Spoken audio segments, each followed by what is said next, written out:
with ghostly antics and crawling through a crypt or catacombs as they're working their way up to the temple surface.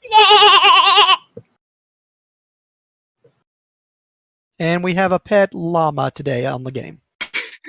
I'm cold. No, more like someone's doing dirty deeds with sheep.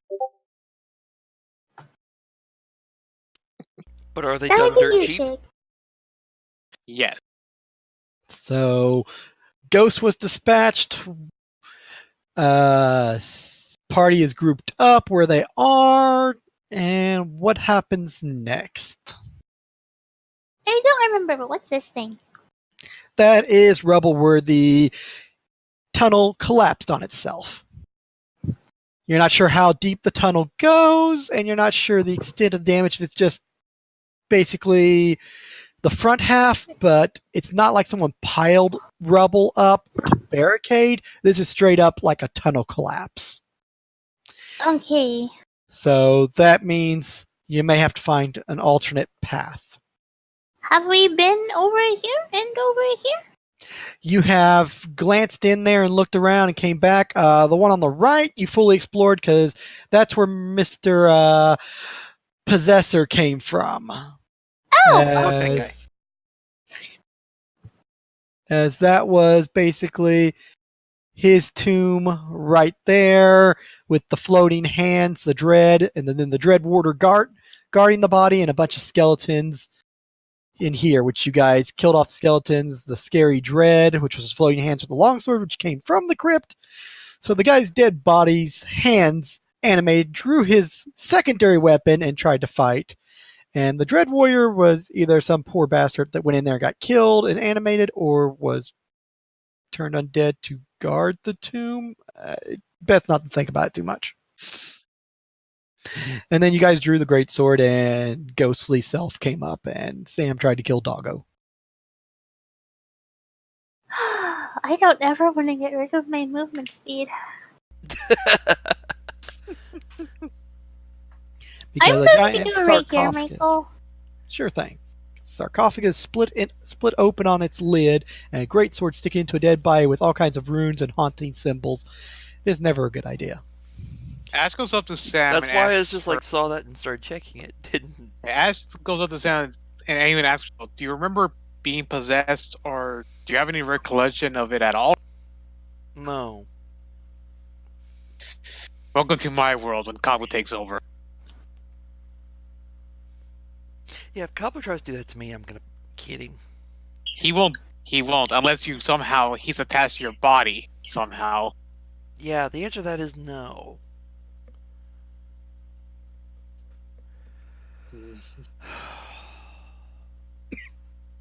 Yeah. Okay, I am going to look around this room and see if I can't find anything that would lead to Sure thing. places. Iris will pop 5 0-level spells over the next 5 rounds to heal Sam up for 5 points of life. And I thank her for doing so. And then I will investigate the rubble and see if it can be cleared. All Or right, if Walter's moving it finally in light, as he's quite happy about that. He'll step back 1 step so he can be a little bit closer to the light source. Step closer to the light. Ash just looks down at little buddy and just decides to give him a little bless you, gives him a pet. Like, hey there, little buddy. It just sort of bounces up and down a little bit as you pet it. Bless you. Thank you.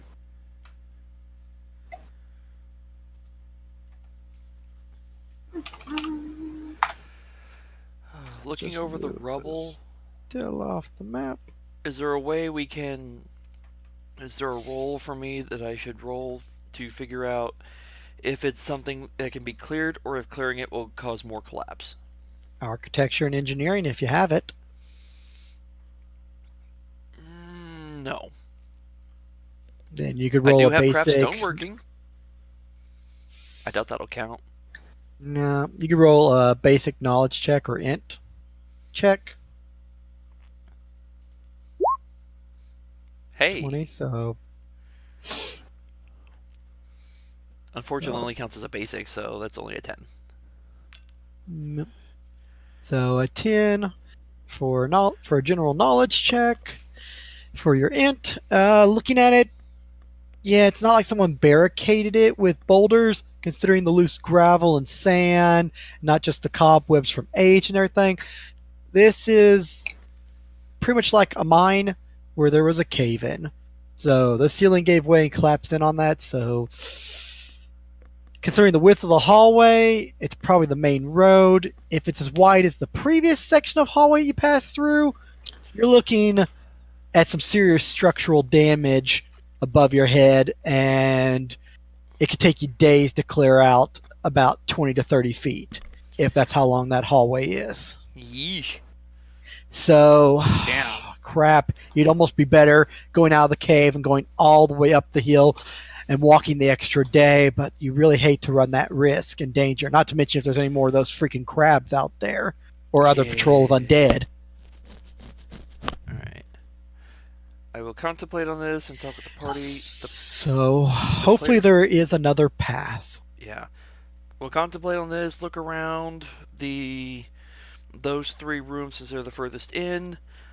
Looking for, see if there's anything hidden rooms, hidden doors. The player will be back momentarily, but that is what the character is doing.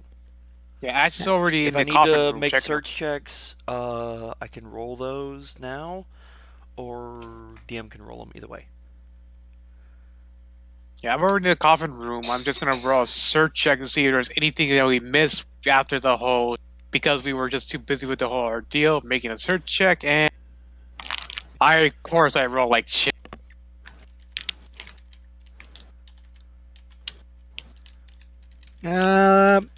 Dead body, big gaping hole in the chest, missing his lower jaw, missing his arms. Oh, they're on the ground behind you. A few feet. Legs are pretty messed up. Otherwise, nothing in the coffin other than the weird writings. Gives you an eerie feeling looking at it and being near it. But no secret passage underneath the coffin, although it's quite heavy, so doubtful. And nothing on the walls around it. Dum, dum, doo, doo, doo, doo, doo, doo, doo, doo. Search checks. Meanwhile, Sam's searching the major room. So far, nothing around the rubble or wall surrounding as she works her way around the room. 7, check starting off with the area of light around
Matt just goes over to C7 and he just says, "Oh, good boy."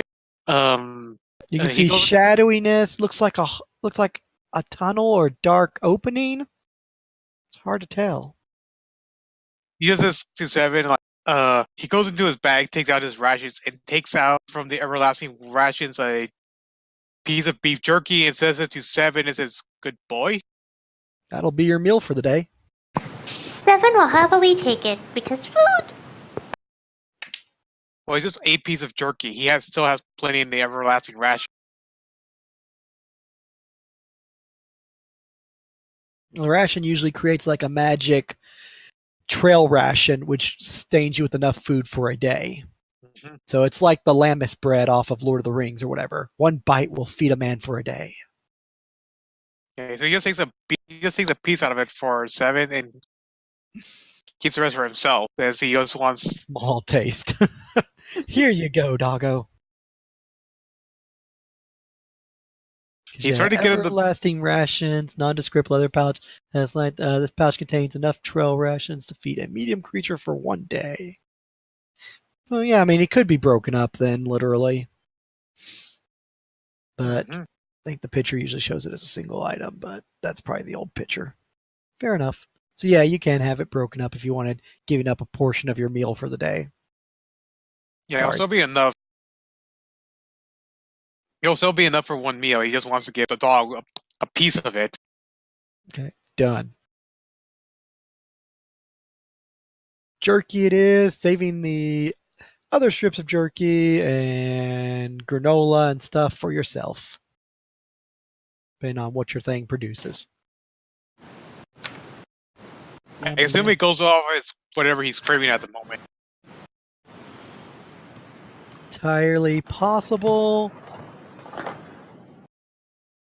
It just simply states very vaguely, contains enough trail rations to feed that, which trail rations is assuming magical portion of trail rations conjured forth from the player's handbook, which trail rations is usually nuts, dried berries, and jerky. Does that mean I can have half-orc jerky? I assume it would be normal jerky, but I'm pretty sure there's some eccentric people out there who'd probably make it special jerky from this bag. What about jelly-filled donuts that look like rice balls? No! I want half-orc jerky from my magical, ever-feeding thingy-mabobber. Rations, woman. English, do you speak it? Thingy-mabobber is made up of English words. Therefore, it is English. Maybe you can get someone to make you a cursed, everlasting bag of rations. The curse being that it makes its thing from Soylent Green. God. Wonder what kind of tasty people meat I'll get today. Oh, it's halfling again. Oh. Michael, that sounds amazing. Well, the other alternative is a cursed bag would be no matter how much you ate, you still would be hungry. Damn it. That is also true. But yeah, one that basically substitutes for people meat, I'm sure it's doable. Although if Sam has prestidigitation or any other wizard does, they could always prestidigitation the jerky to taste like what you want, considering if they knew what that tasted like to begin with, which raises questions of when was the last time you had Orc Man?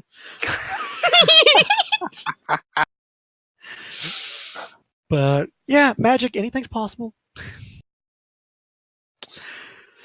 So, what is the party doing, considering that you've got two people standing in a hallway and almost light illumination, staring into a dark tunnel? 7 would yell for Sam to get her little butt over here because he thinks he might have found something.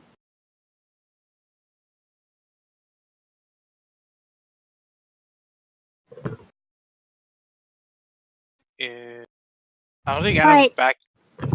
Yeah, Adam's not back yet, so. AFK. So we'll just move her over. Boop. And we'll continue the illumination session. Boom.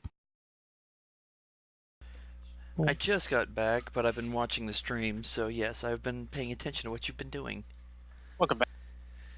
And the thing I tried typing but couldn't remember how to type was everlasting cannibal rations made of people.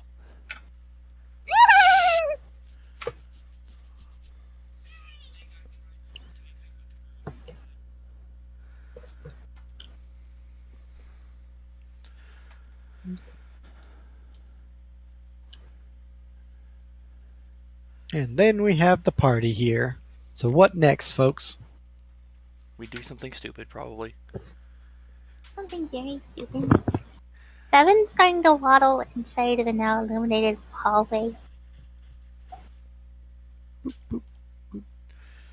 Going to follow behind with pointy stick.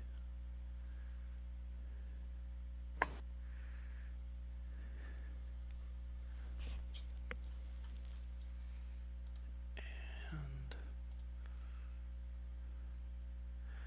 oh, that's right, I forgot. AC is down.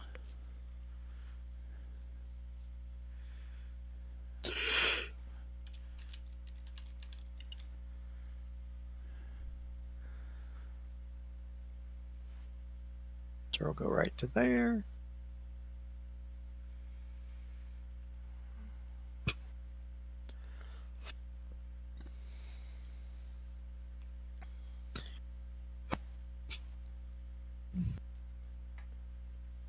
So far, empty hallway that seems to turn ever so slightly and head on further down. Moving up with Doggo. Following up behind. I just remembered I needed to do something. Sorry. On his sheets. And you come to another wall.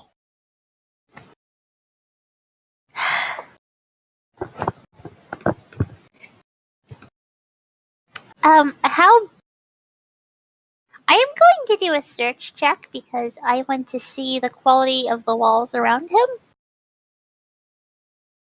Okay. Iris will start following. Bill will follow. And we'll just put this over to the side of you because it's technically following behind. Doop, doop, doop. And Tom will eventually step into the doorway because he knows people don't like him. Search check. Left and right, all good. Forward square, looks good. Kind of the same. You got that gap and a little bit of air coming through, stale as it is. Okay. Well, then we're going to do a backup, and then we're going to basically body slam the wall again. Can Doggo do it? No. Doggo bounce. And nope, shakes, a little bit of dust comes out, but does not budge. Dang it. Second time's the charm. Yes, we're going to try again. Wham! And you hit your head on it. Shake your head a little bit, slobber, and stumble back about 5 feet. Oh Still my don't move other than a little bit of rock falls to your feet. Hold Few up, little Seven. Let me bits see of if I can break pebbles. it loose.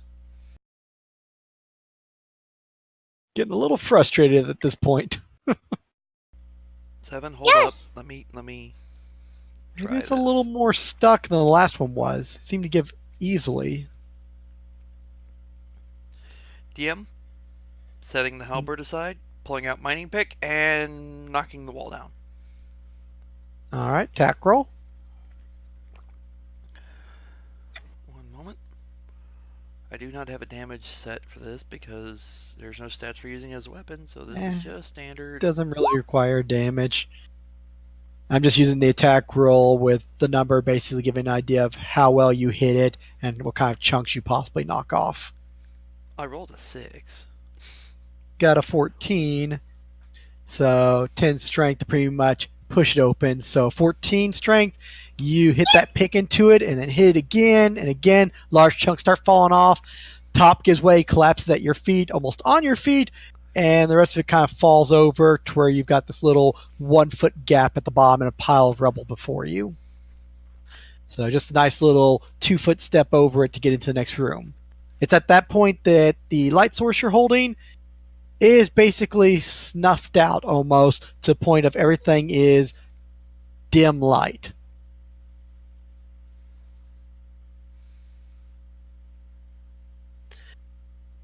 Anyone with dark vision or low light will see fine, but otherwise, to everybody else, it is dim light, which means concealment and mischance. Can I tell if something is, like, reducing the torch, or is it because the torch is just slowly going out?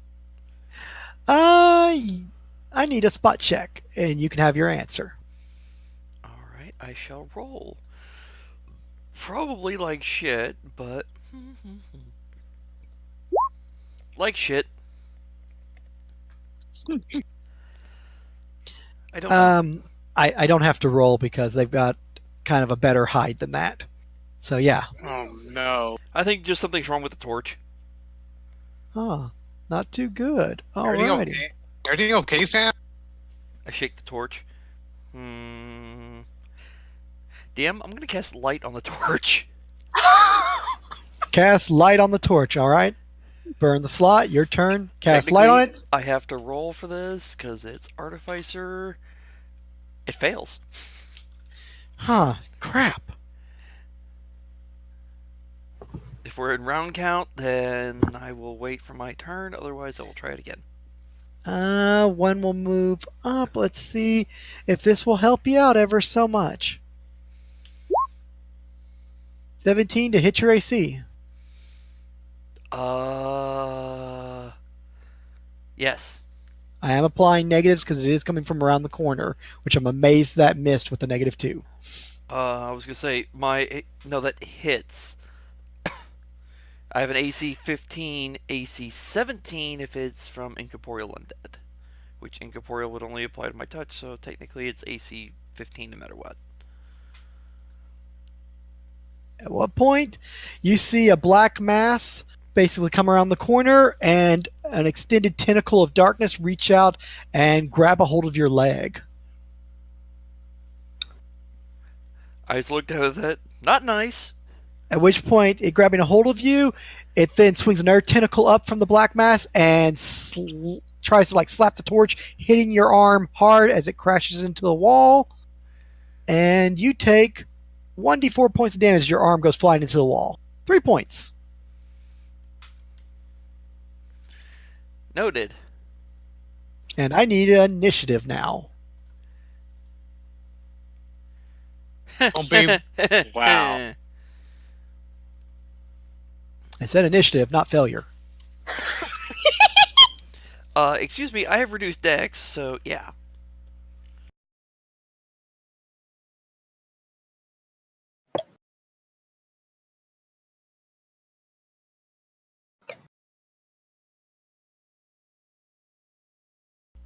Looks like nobody's rolling high yet.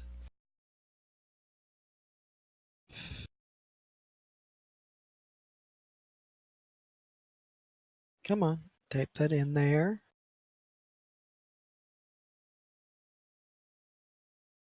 And let's add the baddie to the list. Boop. By the way, Michael, is the light supposed to be dim light illuminating everything? Dim light is illuminating everything.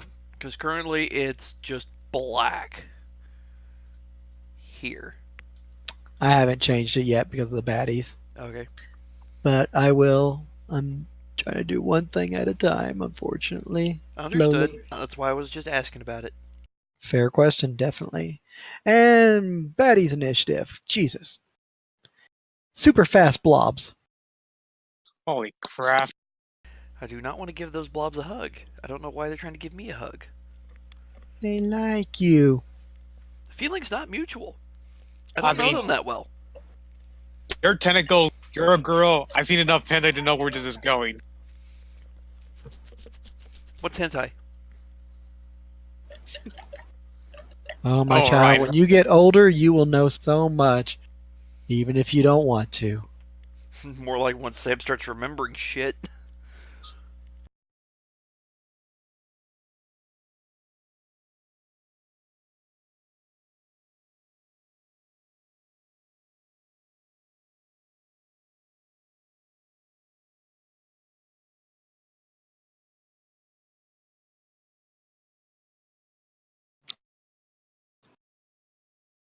Boop, boop, boop, boop, boop, boop. Let's see, and then that branches off over to there for a little bit of light. And then you really can't see around the corner too well. Although that illuminates quite well into there, so.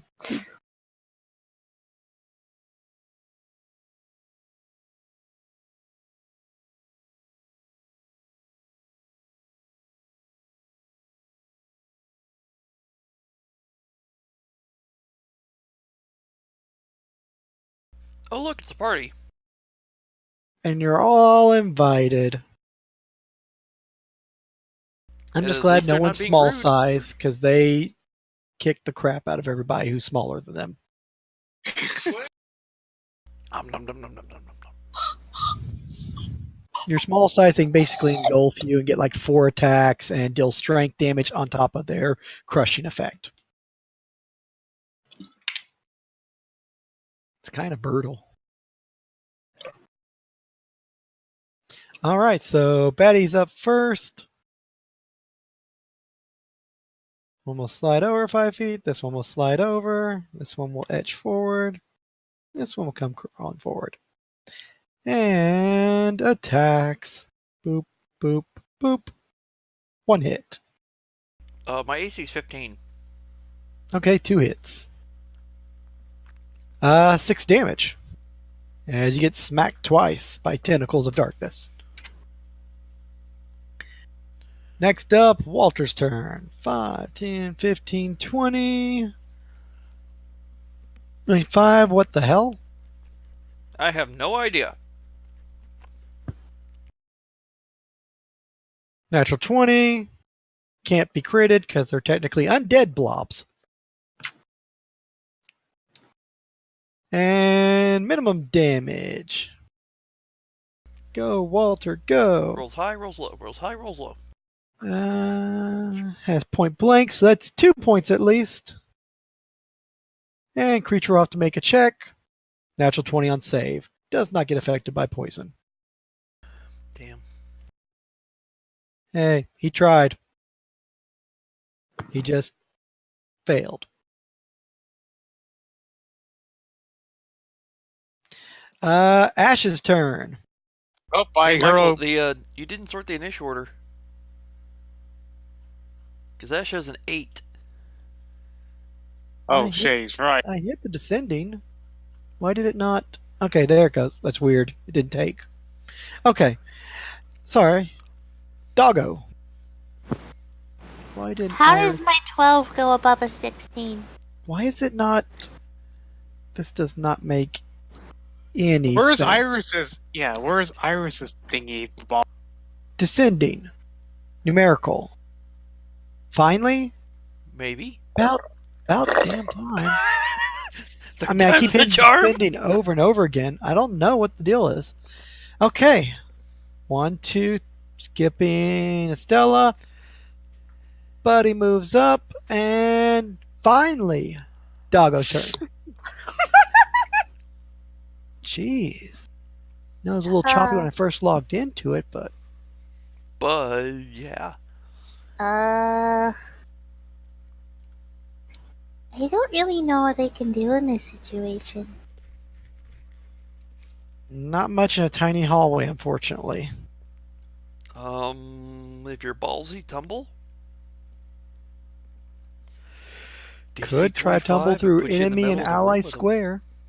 It's a 25 to go through enemy square, but it puts you in the middle of the room with everything else.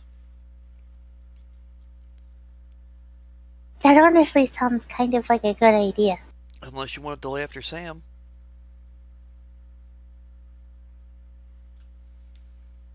I'm gonna try a tumble because even if it doesn't work, I have I have things. Tumble half your speed through enemy square, 25, yeah. Can Tumble! doggo do it? Go, please!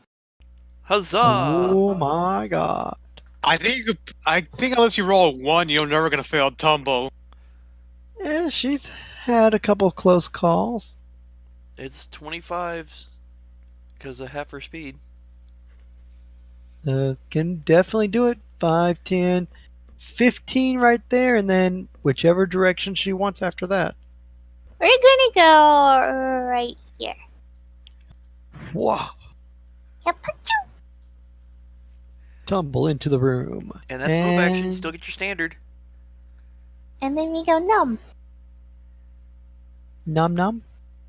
Num num num. Are these things flankable? They can be flankified. Okay. Just unfortunately the 20% miss chance.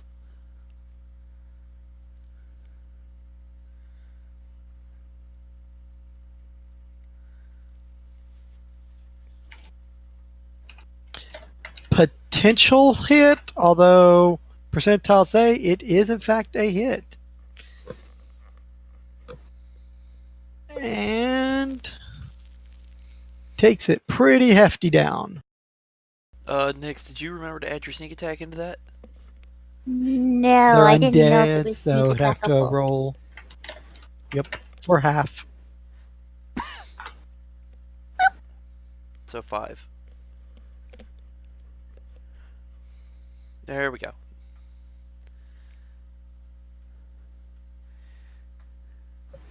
Bill. What you As do? cuts through the black blob, and it basically crumbles to the ground into a puddle of black mist and junk. Bill's turn. 5, 10, 15, 20, 25. What's going on? Oh my. I've got it. Stand still, Sam. And he takes a spear and swings it over your shoulder. Succeeds in stabbing the thing. And stabs it quite well. Iris's turn. Moving forward. Tom's turn, giving Iris a nice little bit of space. And Sam's turn with upside down 6s. Yep. Oh. I have to ask, am I considered grappled? No, it can only grapple creatures that are smaller than it. Alright. I mean, it could try to grapple you, but it couldn't really do so around the corner, and also it only grapples creatures smaller, so then it can engulf them and start eating away at their strength and inflicting massive pain. If there was a gnome, we would have been in danger. Yeah, instead of a D4, they deal grapple, get bonuses against smaller target, and then get to deal the slam like 4 times, so 4d4 plus 4 points of strength damage. I need reflex saves from this guy and this guy. As I make my concentration check. 18, First one and then a succeeds, second one does 10. not. They have a +3, so that's a 13. No, 13 is not enough. So 15. So first one succeeds right there in your face. Takes half. Pretty sure that's enough to kill it, considering it has 4 life. And then the next one takes full at 15, bringing it down to measly 2 life.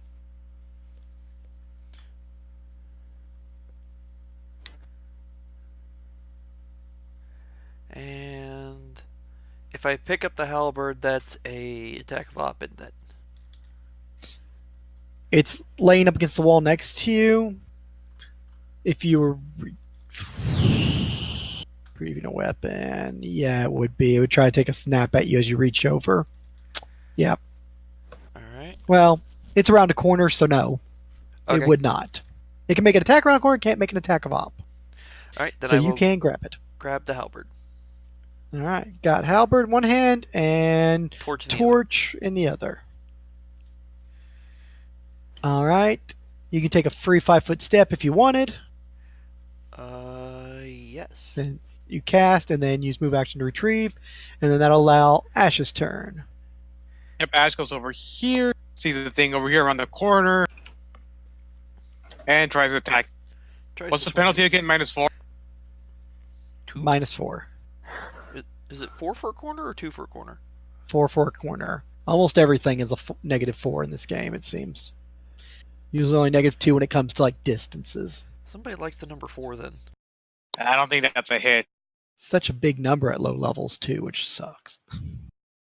11 versus their AC will not hit, unfortunately.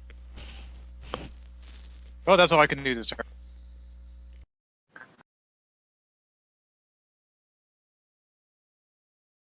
Their turn next.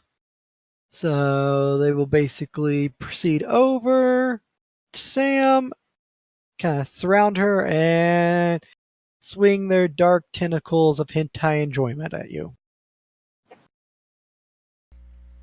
No.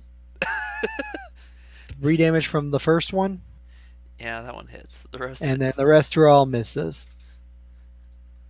And that will bring it over to Walter's turn. He's good right where he is. He will take his shot. Good thing we didn't bring any gnomes with us, or else there'd be. We'd be punting the gnomes out of the way. It's like, that's a dangerous spot to be in. You don't want to be there. Punt. And he will land an arrow on it just using a good old-fashioned regular styled arrow. And done. Not sure how hard these things are to hit, so he's just doing single shots. Although he seems to be doing pretty well with hitting them, so he's going to go rapid fire next turn, since he's not putting them down. And little buddy's just going to get him here and get in the way as close as he can to pretty much Ash and Sam, as it's just following along. Bringing it over to Seven's turn. Doesn't Buddy have has climb speed? He does have a climb speed, which he'll probably go climbing over Bill's head next round and past Ash. Which, unfortunately, if he goes into a room, will draw attacks off. I'm going right there, Michael. Sounds good. You definitely have the movement for it, so no worries. You got the flanking. I love my flanking. And the shredding. Also take advantage of one with full life, which you know you can kill if you land a hit. With a +2 bonus, why not? Add half that sneak attack. That is a hit. 12 plus half sneak attack if you land a hit, which you did. 2 will make 14 out of their 17. So close, but not quite this time. Bill's turn. Never mind. Stabbing at shadows. Hey, that's not bad. He got a hit, and Walter's gotten 2 hits. They've beaten the 20%. Well, 1 in 5, so that's 3 out of 4. Not bad, I guess. Iris will just move up. Tom will get to the entranceway and just sort of stare. And he knows Iris and Walter do not like him. Pretty much, and he somehow got left behind while evaluating the room, and now it's him between them and the party. It's like the people who kind of like me will talk to me, and then the other 2 who give me dirty looks and point weapons at me. To be fair, he's the one that just stands around when we walk off. Well, he's evaluating the circumstance. Like, wow, this place is really in good condition for the most part. I wonder what caused that cave in. Oh, they're exploring over there. Well, let me know when something important happened. Okay, and everybody's falling into a room. Oh, Iris is next to me. I'll just stand right here. Oh, and Walter's in the entrance. Okay, I'm just going to stand right here now. Not going to walk past her, try to push past Walter. Okay, yeah, I'm good. Alright, 5-foot step. And then for a space here, Burning Hands. Okay, you're going to have to drop something. Nope, it is the wand and the halberd. Okay, never mind. You don't have to drop anything. Point the stick. Burn off a charge, and let's see if they can make some reflexes. Oh. No. Only 2 points of fire. It's caster level 1, so it doesn't do shit. Yeah. But still, 2 points is 2 points is 2 points. And you don't have to make a check, so. And because 2 of them are also taking a beating, I don't know if that'll finish them off or not. One had 3, and the other one has 2 life, so the bottom one will bite the dust. And the other one will just take some damage. But that also clears up space for the next person in line to get through. Yep. Burning through them. Literally. Ash is up next. I go up here and I just smack the guy in front of me. You shall try. This time power attacking. People, leave me alone.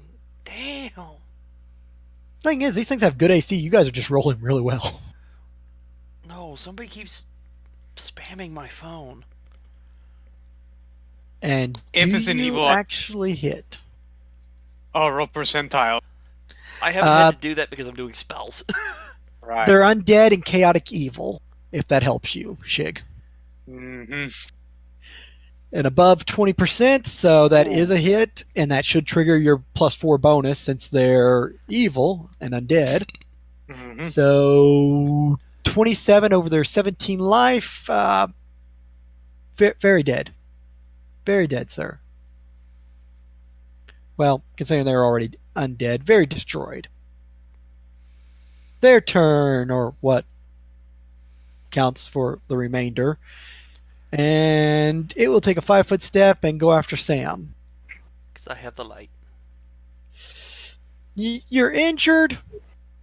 It feeds off of life force and such, strength. And it doesn't have the best intelligence, but it does have a pretty darn good wisdom, and injured targets are easier to kill. And they have been doing well against you. Well, the one that got killed earlier was doing well. The rest have not. Yeah, they suck. Yeah, there we go. As I said. And Walter's gonna take his shot. Jesus, 21. Okay, right above percentage. 23 to hit. Minimum damage is 2, so with its 1 life, it's gone. Still nice to see the numbers, though. 5 points as he pops an arrow into it. Seeing as it was pretty dissipated, he's not going to bother with what he was going to do, which was 2 shots. And then 5, 10, 15, 20, 25, and 30 into the room as he has a bone hand and, don't really see anything else. Other than blob, blob, blob, blob, blob. And torch becomes brighter. And you can see again normally, and including the dim light. That was weird. Very. Sam just looks at the torch. Oh, now you decide to work again?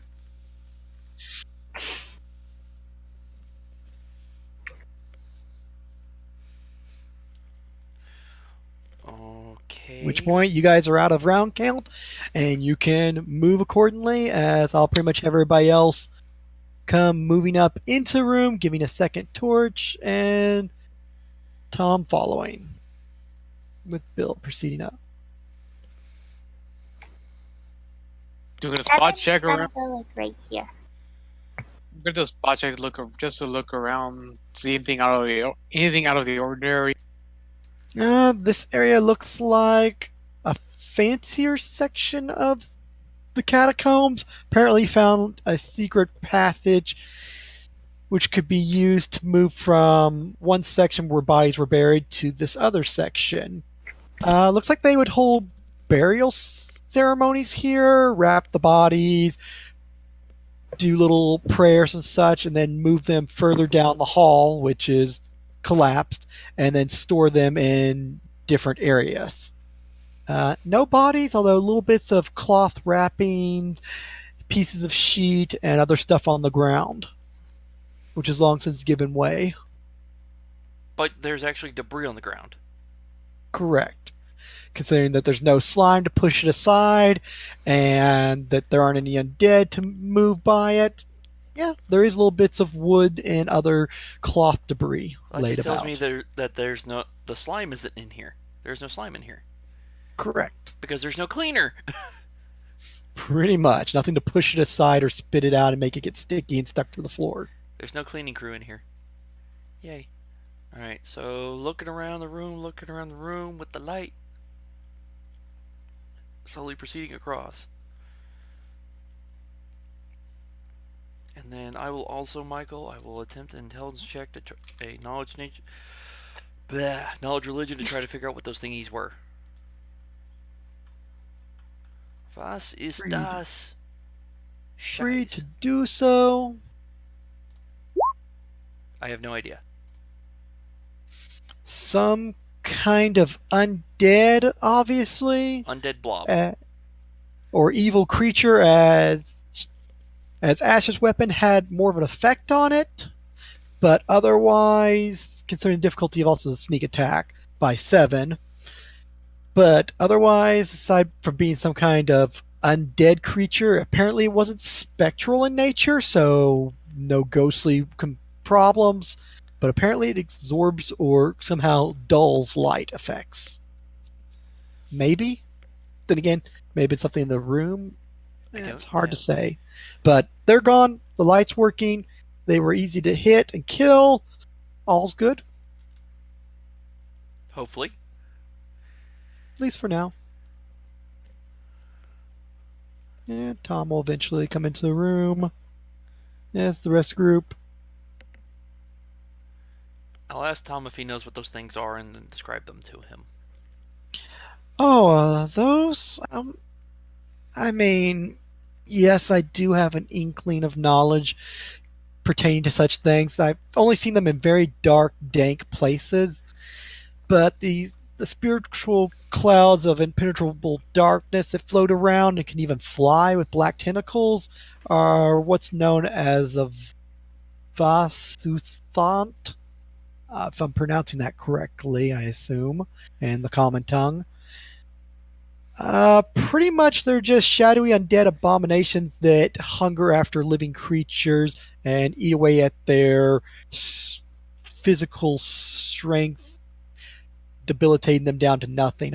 Usually they can only do this against smaller creatures than themselves, considering that they were small. Maybe a dog or halfling or something would be more susceptible to it, rats even. But most other creatures just have to deal with the constant lashing tentacles. And it seems they don't like light? Of course, goes without saying, not that all undead are, but they are embodiments of evil and chaos, I'm told. Okay. Thank you. You're welcome. He'll just kind of shift over and try to get around Iris. She'll just eyeball him and proceed forward.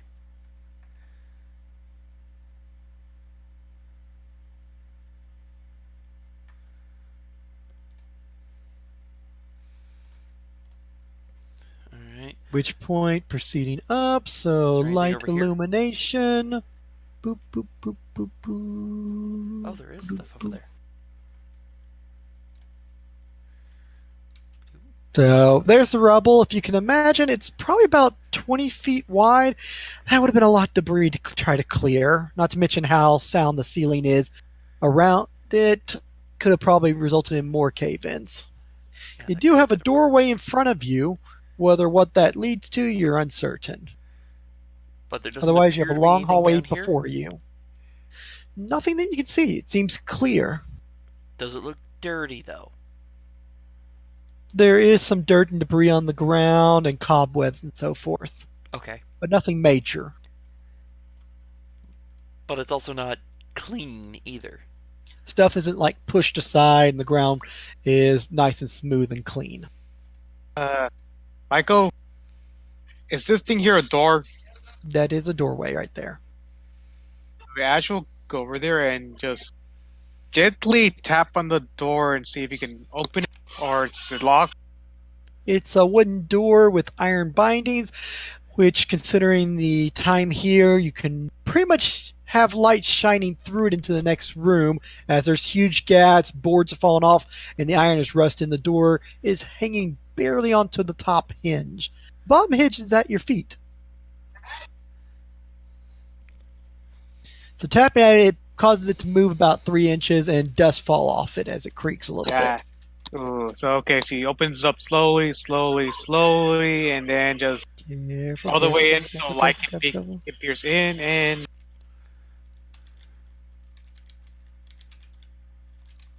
And you see a large, empty, very dirty, debris-ridden.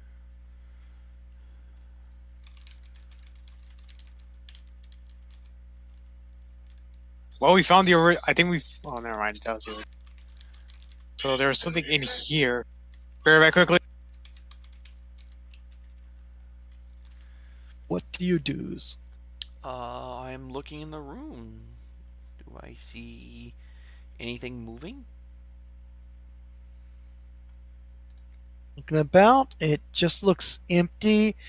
There are several more pieces of wood in X-shaped pattern, possibly used for stands or other type of material for maybe construction work, and little bits of cloth piled up in the corner, long since, basically due to moisture and other stuff, have kind of ratted and frayed.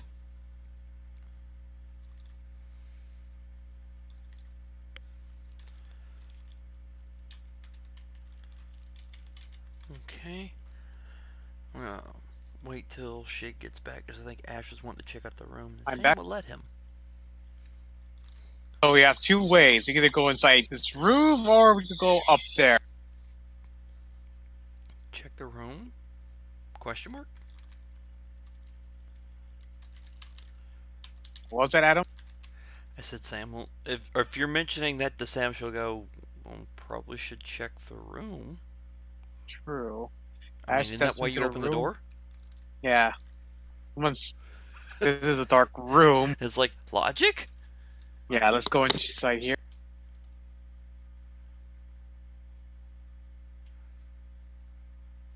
Proceeding up. As you look around the corners and you see basically these indented hallways which contain rows of where bodies should be, but the 3-layer shelves are empty. Bodies must have gotten up, or this area hasn't been used. It seems to be a nicer area despite all the clutter on the ground. The walls seem to possess almost like indentions or some kind of markings that could be dates, although quite faded and scratched. Maybe possibly important religious individuals or other heroes who were placed in this area. Either the bodies were taken, destroyed, or got up on their own and walked out.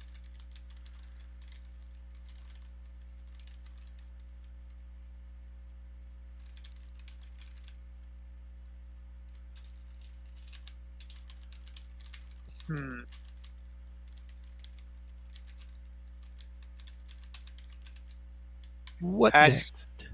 or keep going in deeper just in case. Staying about 10 feet behind him. Yeah, because we don't want to get ambushed by any undead.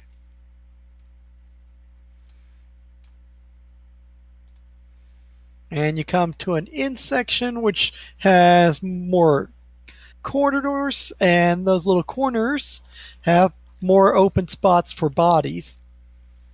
Also very nice with markings and etchings on them, but quite worn due to age. This does seem to be an older section of it, and also again looks like important individuals were once buried here. The ending spot seems to have just one shelf of large nature and what looks to be the rotted remains of, could be like a coffin. Coffin pieces, though, lay on the ground beneath the section of the wall where it was resting, as if it was torn away or knocked off its shelf. Probably by whatever was in it getting out of it. Entirely possible and very likely. So, empty room. Empty, thankfully. Well, we don't have to worry about the Thankfully. section, Ash. Yeah. Well, let's go the other way then.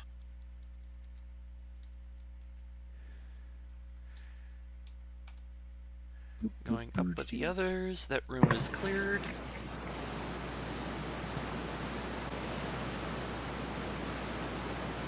Lo and behold, the exit. Yay! At which point you'll be able to proceed through that hallway opening. It goes forward and staircases up, and then to your right, and then staircases up, and then to your left, and then staircases up, and to your right, and then finally up as you go up 2 flights of spiral staircases. Platforms themselves are about 15 feet wide, and then 10-foot steps, and then 15 foot wide, 10-foot steps. It's rather large opening leading down to the stairs, or in this case, going back up to the church. And then upon going up the file exit, you come up to a large opening and are staring at the back of the church. Looking at the temple, you're looking up, you see a ceiling which probably back in the day would have been in good condition. This has large gaps missing from it. The roofing is in poor condition. Beams are laying at the ground. Large chunks of rock are scattered throughout the structure. It is not in the best of care. But all's fine. And Hey, lady. Hi. in fact, I will go ahead and we can jump you on over into the temple. That adds fun. Oh no, teleportation. What's going on? We finally got to the exit. Oh my god. Happy days. I was correct. Left is always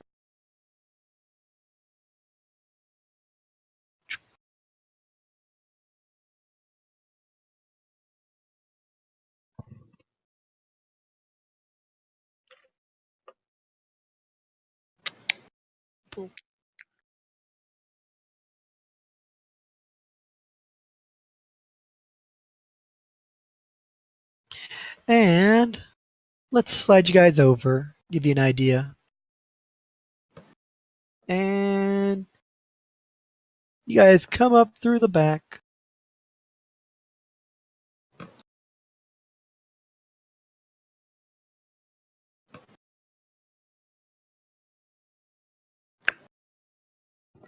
I see an abyss.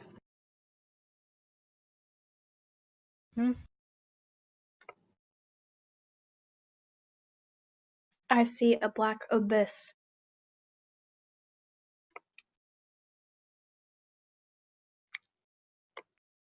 Better? No, it's still black. Really? Yes, Even- it's black for even- me too. Oh. It probably has on the cover. Stupid fog.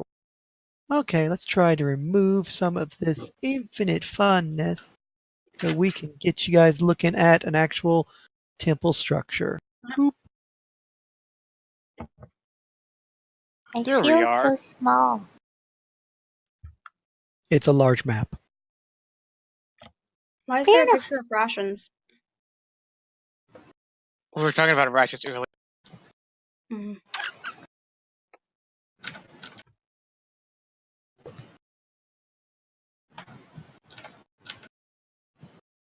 At which point you guys will come up through the back and take your time exploring, but eventually come around the corner into the main section of the building and meet up with the rest of everybody else.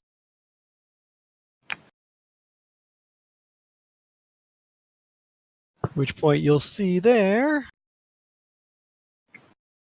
Iris will put out her torch, and you will see Aaron, Doug, Alam, and then of course the other 3 Umbral Hood individuals, and also Heather.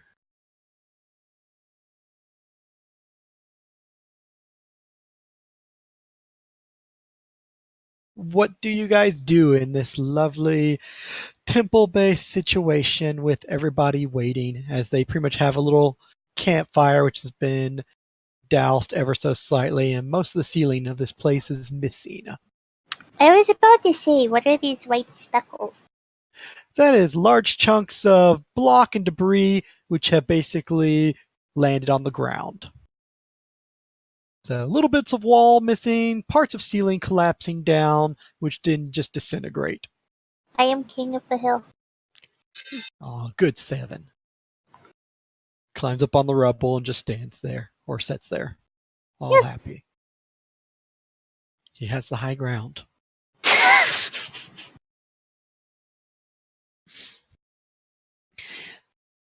Which point Alan will just see you guys. Doug will reach for a weapon for a moment and then realize it's you guys coming around the corner and take a seat back on one of the dilapidated pews, which creaks underneath his weight. Heather will just stand there and just sort of stare and just sort of give a wave as she just picks her nails with a dagger. And Aaron will just be picking up pieces of the debris and just sort of looking it over and looking at the ceiling, questioning the integrity of the structure that you guys have chosen to hide in.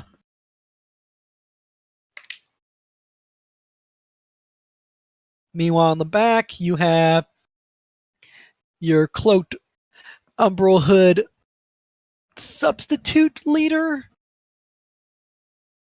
with their blood-soaked cloak and 2 subordinates from Umbral Hood having a chit-chat near the doorway, away from the rest of the group. When you arrive into the large chamber, the individuals in the corner from Umbral Hood will make note of you and just turn back chit-chatting. The individual in the back will look over in Estella's direction and motion over. As it sticks out an arm and with a pointing finger motion for you to come over to join. Iris will go over to Doug and say hi. Bill will just proceed over to Alum and Strinarian and just sort of scout a little bit. Walter will go over to Aaron, surprised to see he's still alive.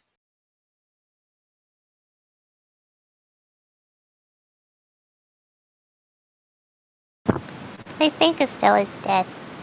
I'm not dead.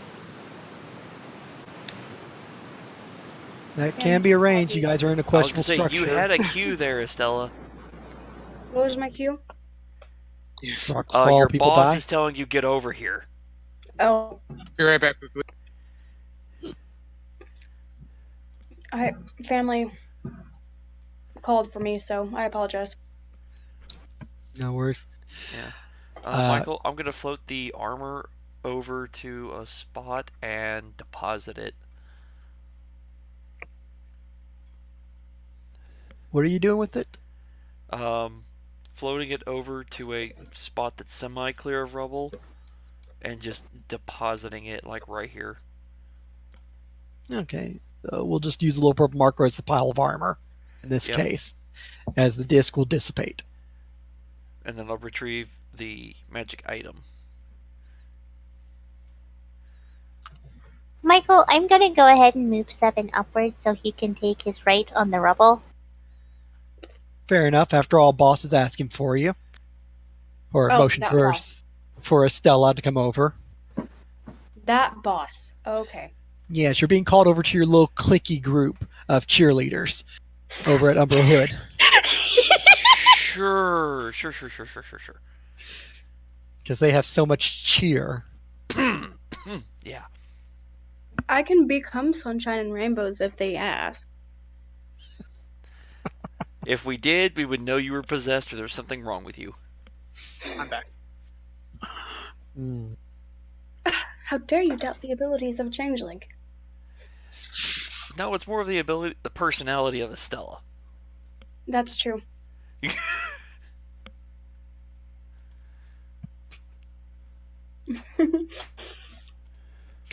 At which point, as everybody else is there chit-chatting, changing words and such, Heather sort of gives a wink at Ash as she eyes him up and down. Aaron and Walter are just chit-chatting. Doug and Iris changed some words. Hey, you two should kiss. I just basically waves at her.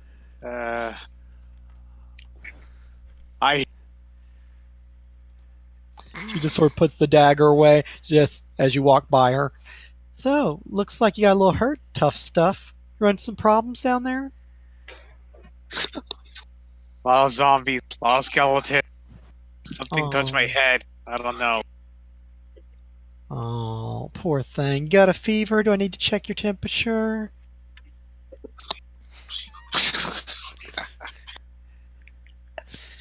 I think I'm fine for now. Okay, good. I'd hate for you to get sick and we'd have to put you down. I mean, you're not too bad to look at. It's nice to have you around. Don't worry, I didn't contract any zombie thing. At least I hope I didn't.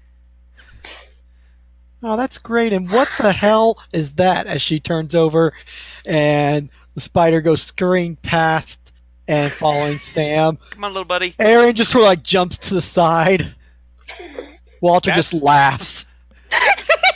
What are you getting scared of a little spider for? Sam asks. Walter just points. Or, sorry. Aaron just points. That's not tiny. Name is Little Buddy. It's little buddy. By the way, if you think he's not tiny, you obviously haven't seen the big ones. Mm-hmm. Thing is as big as a person. Don't worry, they get bigger. No. No. Walter, you tell him. As he just laughs and smiles. And takes two fingers, pulls them apart.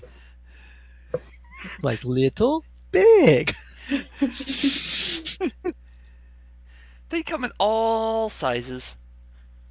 In multiple different variations, too. It's going to kill me, eat me, and lay eggs in my chest. Don't worry, this one is tame. It actually likes human. Sure, it's food. I don't know, I don't think it eats people. It might carry people, but it doesn't eat people. Yeah, I don't know, unless you try to steal its stuff, then it might us. eat people. I don't think it eats people, though.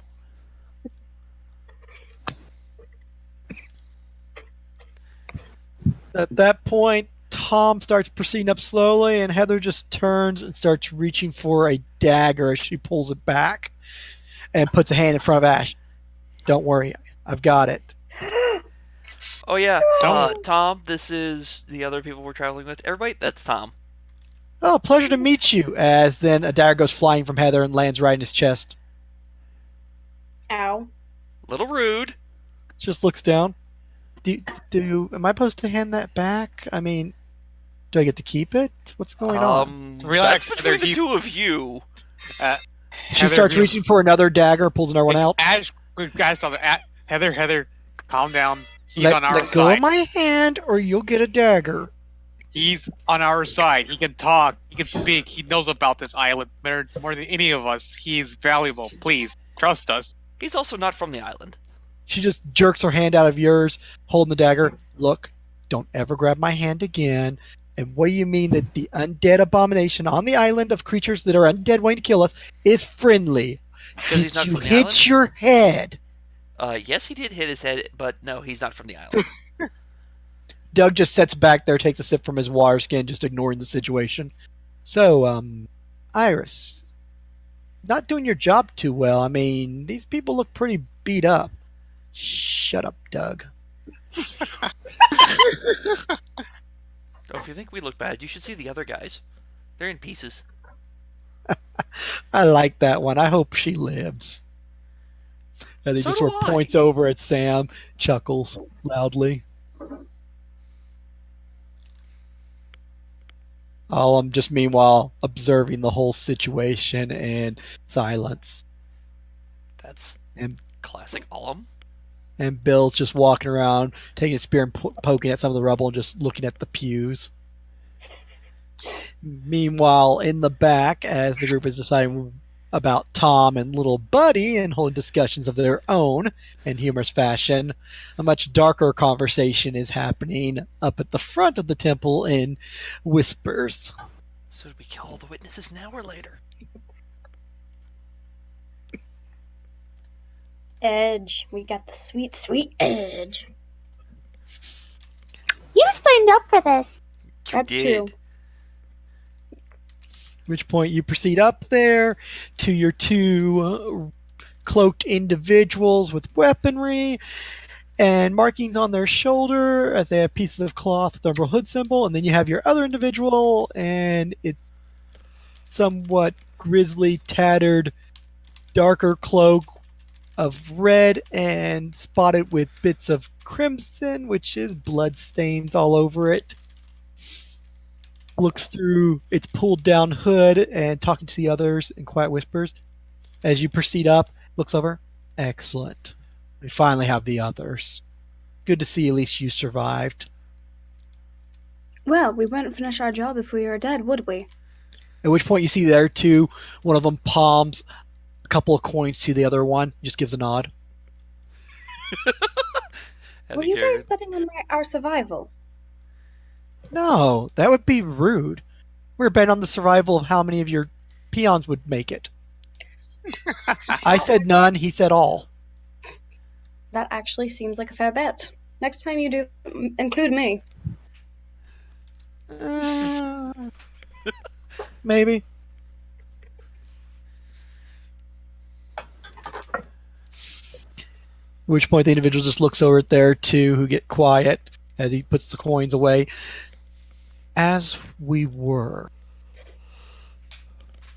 Now that all are present, looks over. Good dog. Seven's looks- going to wag his tail. The individual then sort of gets a little bit of a smile on its face, then looks back, getting more serious at the others from underneath its hood.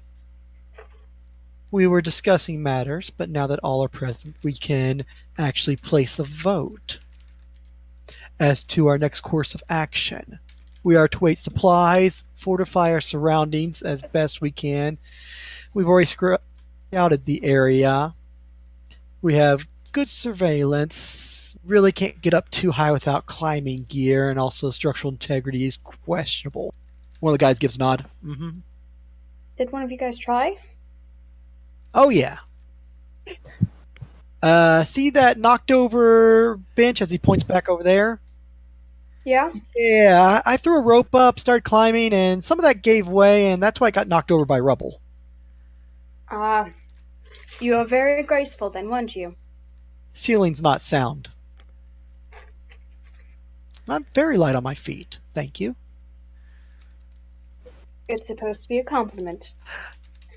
Gentlemen, ladies, and animals. Subject at hand. If we can remain serious for a moment, you're free to go back to playing dice and other antics and pranks on yourselves and the hired help. Good, I have all your attentions. So, as said, we have scouted the surrounding area. We have great viewpoint and can see incoming undead. We have somewhat cover to hide small campfire to shed light at night and cook food. Not that there's any to really cook. And we have openings and doorways. Structure is mostly sound. Quite a bit of the walls have collapsed around the area, so doorways have been closed. We will require scouts and night patrol. We are to hold this location for the next 2 weeks until supplies can be brought to us and they can secure the location as a storehouse for transport of additional supplies out and so forth. So we are a way station, to put it simply. We are to get our own supplies in the next day or two from an aerial drop, if it does get shot down. That's to keep us supplied for the next 12 days thereafter. I hope we have enough food and water to make it. We do have a cleric, so hopefully we won't run out of water. Try to keep her alive long enough for that, please. Now, as for other matters, there is a cemetery not too far from here. Looks like it has large mausoleums and covers quite a bit of area. Alum seems to be very interested in it. My concern is the plethora of undead which are swarming it and could easily make their nice little hike up to us and make our lives difficult. Sending a group over to deal with it, I agree with all. As we need to secure this area, and since groups will be coming up the hill and past the cemetery in large numbers, obviously will result in casualties or headaches.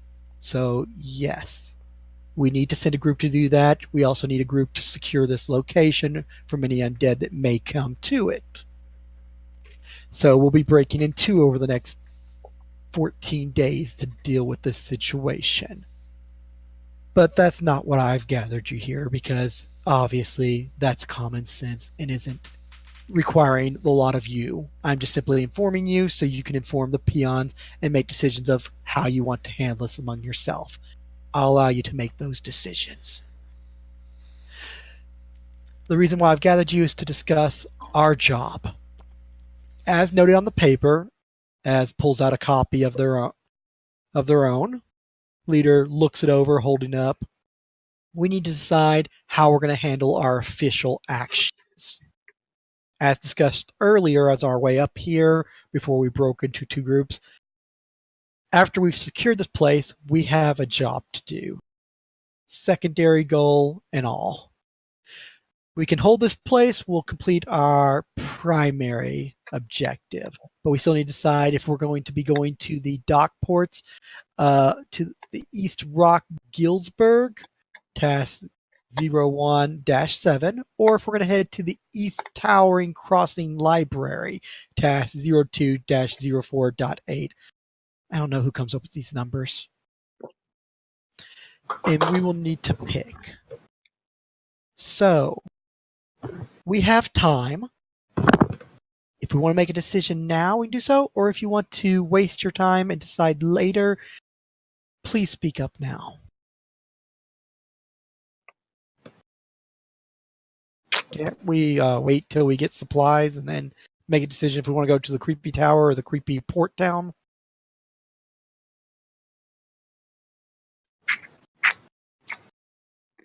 Yeah, the other guy just remains silent. I would also suggest for us to wait until we have more supplies. Very well. I agree with the other two, so that would make it unanimous. As in, their two are silent, so thus they forfeit their votes. Guy just looks over at the dog as if being compared equal to it. It's like, wait, the dog gets a vote? Just looks over puzzled at the boss and then just sort of lowers his head. Stella Not to just make any snickers. remark. It's like, so, very well. We'll secure this location and we'll secure the graveyard.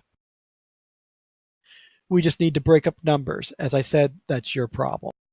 Don't bother me with it.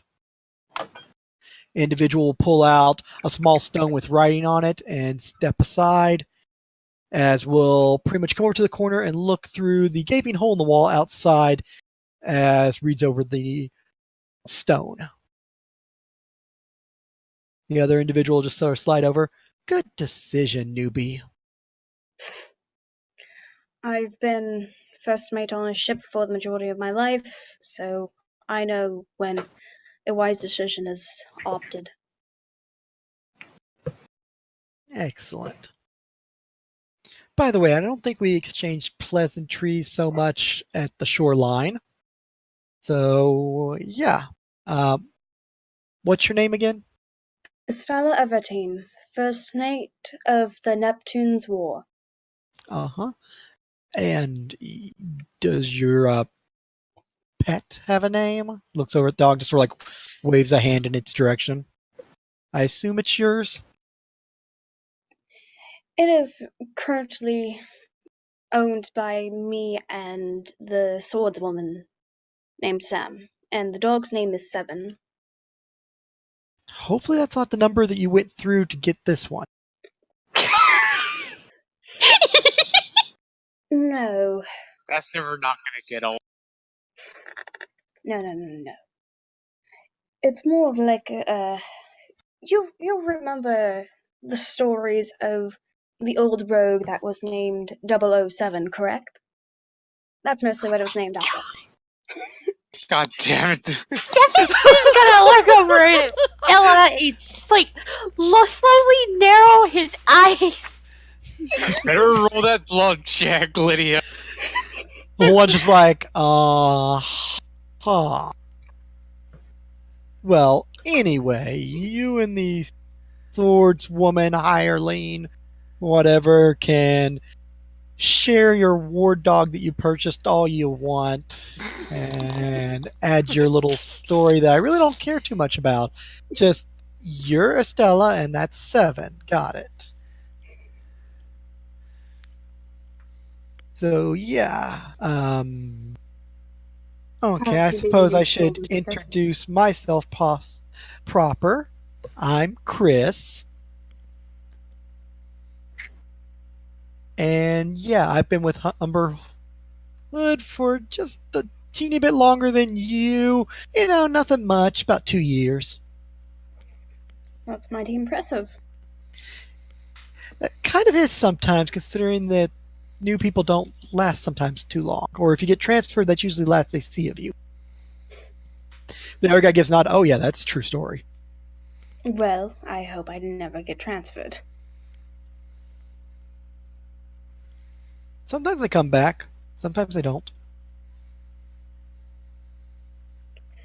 Yes, but it's not always wise to go with a 50-50 chance. Yeah. Just don't ever get removed outside the proper area. You'll be fine.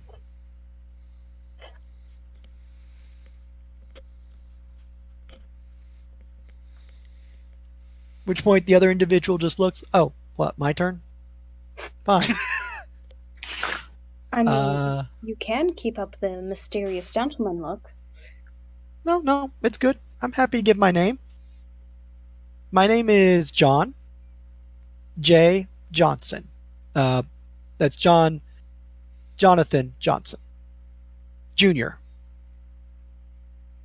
That's a lot of J's. Yep. Everybody just calls me George, though. Does that also start with a J? No. All right then, George.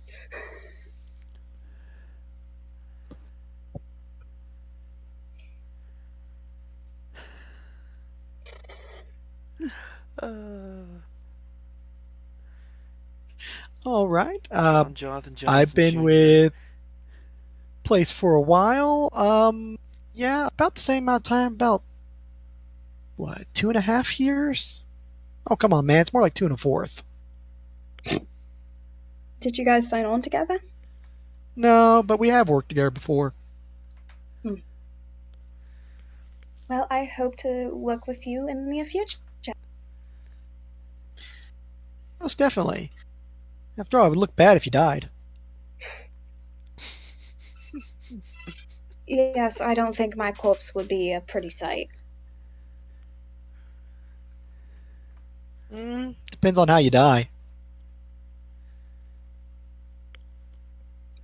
And I thought the information that gets shared with me from Killian is TMI.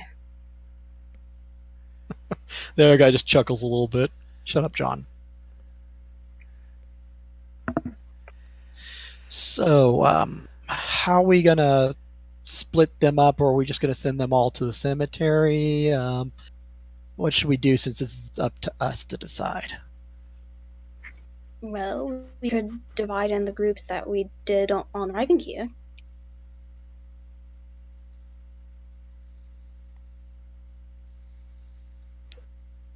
Hello? Hello? We Is it could, you? what, kind of like how we are now, so you would just take your little group, we'd get stuck with what we had? Yeah, sorry, divided, John. I mean, what's the big deal? Or do you want the cleric with you or something? I mean, sending her to the cemetery makes sense. I think she's kind of cute, and I would like to heal her close to me in case I get injured. Seven's just gonna growl at that. I think the dog would disagree on that matter.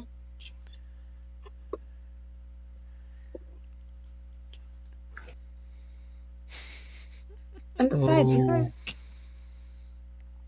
you guys made it this far ahead of us.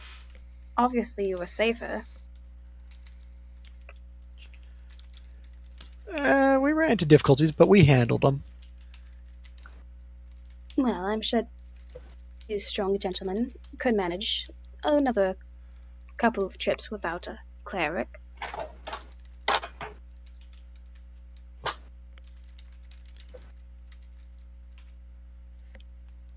Fine, we'll keep with what we have, and you can keep with what you got. There's the spirit, John.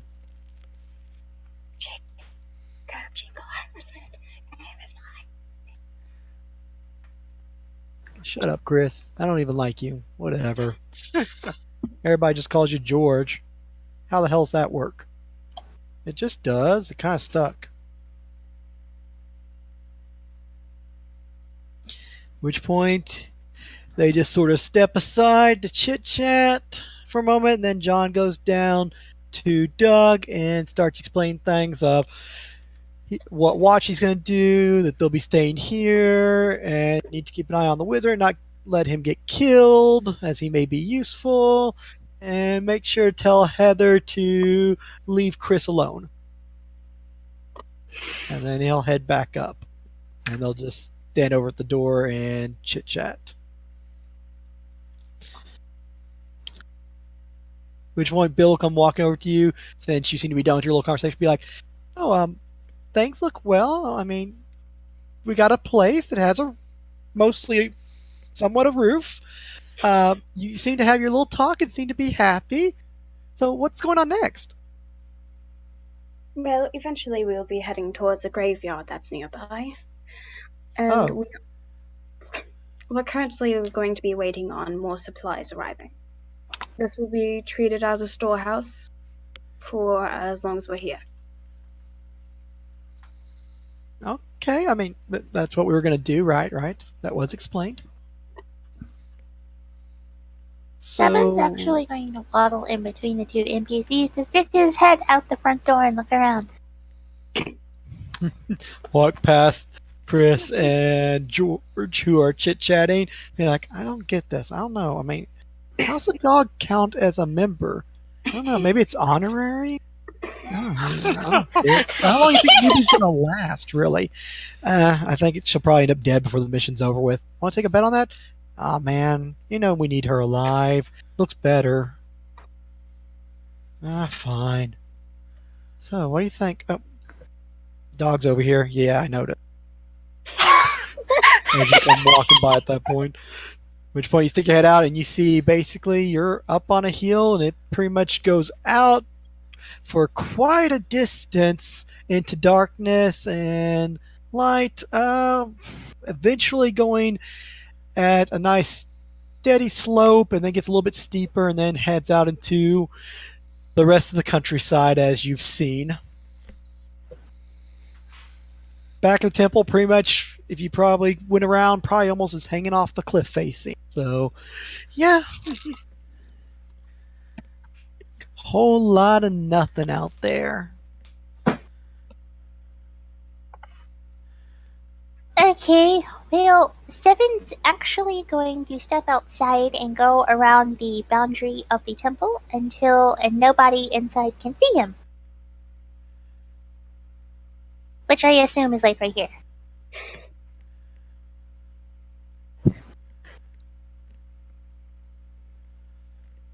That's fair. Gotta get your bearings. And then, once he's completely out of sight, he is going to transform into his birdie form and start flapping his wings to try to learn to fly. He has a birdie form? Yes, he does. Got pictures? Oh, let me see if I can find one. Birdie, birdie, birdie, birdie, birdie. But you don't know about Birdie. You don't see Birdie. I don't care. Birds are pretty. Player like birds, okay? But do birds like player? Actually, yes. Last time I went to this place called Parrot Mountain, all the birds decided to land on my head. And they did not take a shit. For the record. I would make a comment about your height, but I'm not going to. Oh! Actually, I think I know what that comment would be. First Birds off, are cool. rude. Second off, what was Bill saying? He basically just walked up to you and asking if your little conversation's over and things were going well, and then you start telling him about the cemetery. It's like, oh, going out to a graveyard. Okay, well, sure. He's not too eager about that idea, because even he can piece together that's where dead people are. Dead people are walking around, huh? Bill probably has base intelligence.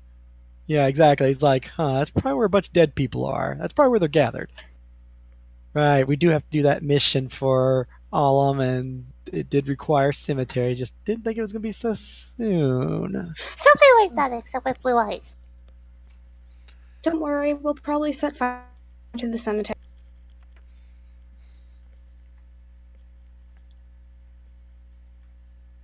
Or at least that's what I want to do. Would it be bad? It's always bad. At which point Alum I'm back. will turn around, start walking over slowly and silently, and then speak up. Estella, could I have a moment every time? Bill just turn around and just step out of the way. Sup, boss? I figure I should speak to you since we've reached a moment's rest, and your individuals seem to be done with you in regards to your contract. Right. Contract.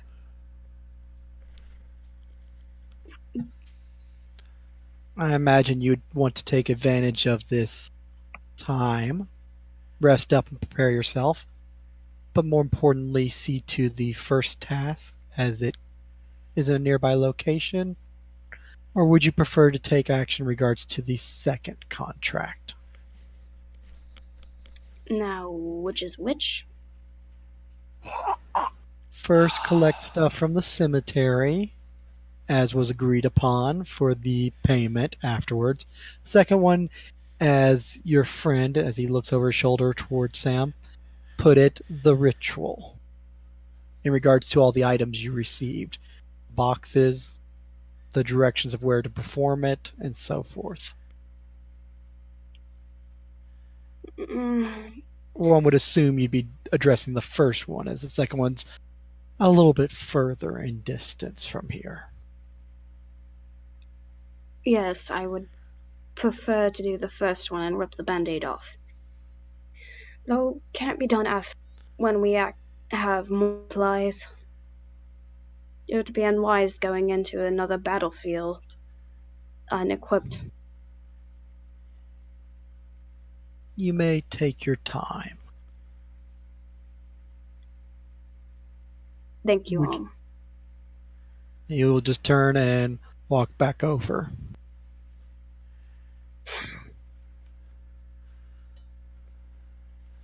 I Bill wonder just sort of how. looks at you, looks at him, just looks back at you. Oh, good, we have time. Rest is good. Yes, we have time. Meanwhile, Seven is flying around and getting a nice view. You can see quite a bit of the landscape. As mentioned, it is cloudy, pretty dark. It is later in the afternoon, which doesn't help any. The area is mostly open, dead fields, rock and debris leading up to the temple. temple doesn't look in the best condition, but considering how old it is, it's surprising it's even standing and what condition it's in.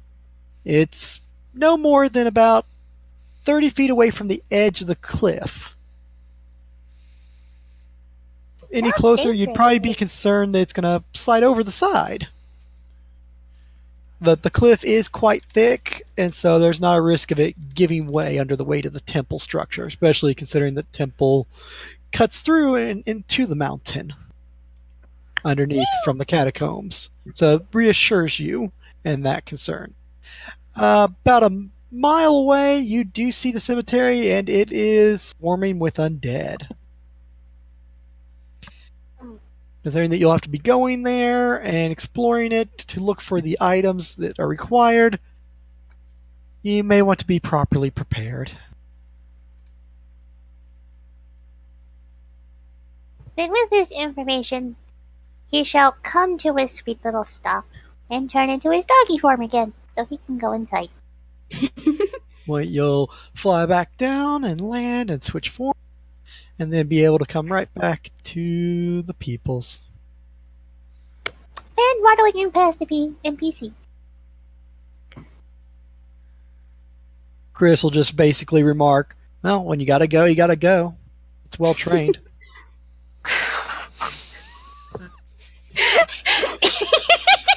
Who's Oh, more if well only trained, the they doggo knew. or the Chris? Yes.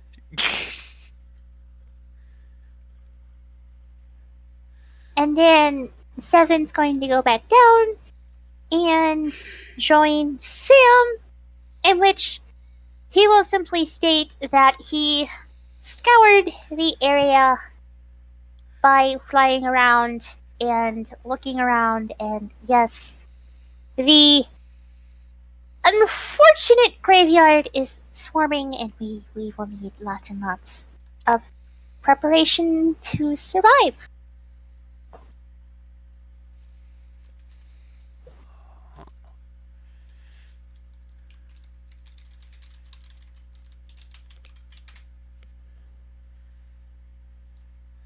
Little chit-chatting back and forth while cleaning, and then going to clean up the doggo too. Here, we'll just go sit down. Walter will just stay right where he is. Doug and Iris will chit-chat a little bit, and then she'll just sort of walk around the place to get an idea of what this structure looks like on the inside. Heather will eventually get bored with Ash and its desire not to kill the undead. And the undead will walk over and hand her a dagger back. She'll snatch it back and walk away in a huff and go sit down. Yeah, I just basically just relaxing after all that. Tom will walk over to go, thank you. That was mighty kind of you to stand up for me. Well, you prove you're not exactly like the others, and you are gonna help us out. And yeah, you're basically innocent.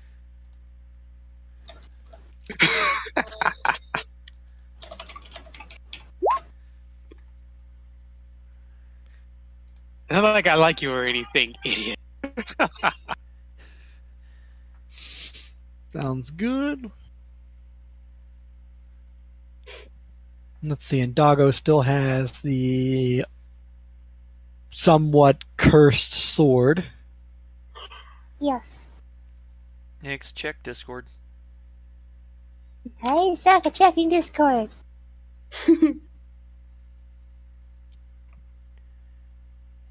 Is the fire open, or is it going right now, or is it just... It's just kind of cinders. Ah. A little bit of smoke, just very little like hot coals and such. Looks like they really haven't been burning it too brightly as to not draw attention, but they've obviously been running it a little bit hotter than that. Mm. And they've been just taking basically broken pieces of the scaffolding, benches, and other stuff and throwing it in there to create a fire. Estella put some pressure on this bench. Yeah, you're able to set down it. It creaks a little bit, but it's solid. If you want to break it, you could probably easily jump on it, knock it over, kick it, or hack it up. Would not be too difficult. Nope. She's gonna lay down. All right, you take yourself a pew and lay on down. And Is anyone else going to do anything else for the evening? Or will we fast forward through nighttime for you guys to be able to rest and recover some life and set your spells if you have any? Yeah, let's with rest up for Doggo the doing night. the cleaning listed, and may do some wandering around searching. I imagine the party will during watches for the night. There's plenty of people for watches, so not too hard to ask 3 or 4 people, considering the large structure, to ensure that no undead are sneaking through the back or the sides. Yeah, I figure they're gonna have us do watches. Mm-hmm. Most time there'll be at least 4 people on watch, probably a player character, an Umbral Hood agent, and then 1 or 2 NPCs. And you're able to explore the contents of the structure. Back section has the staircase which leads down to the catacombs. The back wall is not in the best condition. They do have some rooms back there, although yet again the walls aren't in best condition. 2 side areas seems to be kitchen and kind of storage / eating areas left in a mess, and then the other side rooms seem to be maybe waiting or private conversation rooms for confessions or maybe rituals, blessings, and such. Same's probably true for the front rooms. All in all, it is a miracle the temple isn't basically just brick and mortar with no ceiling. But they do build them well. At which point, night will pass, and you guys will be able to heal your hit points back for your level. And of course, any ability damage you have taken, you'll recover 1 point per stat. Drain, of course, will not recover naturally. Alright. I wonder who that's adjusted to. Half the party. Half the party.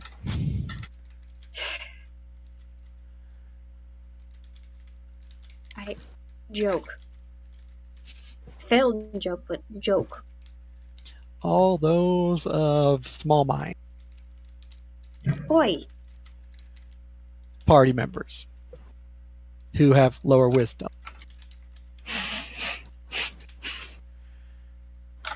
Oi. I don't know what you're getting upset about. I mean, just look at 7. All right, he'll get that 1 con back. Yay for Bill. He enjoys having full life. Adjusting for HP. And Michael, I think the sword's getting transferred. So probably during your night when you guys are on watch, Yep. shifts together, you'll just sort of step through one of the holes in the wall, step outside, and voop, voop, voop. Yep. Swap it out.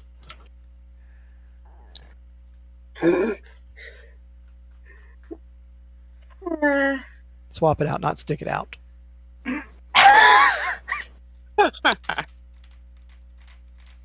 Michael, I'm just gonna send you this screenshot from my convo. If it actually wants to work properly. Things work properly? Why would that happen? The last one. Oh, Michael, I almost forgot.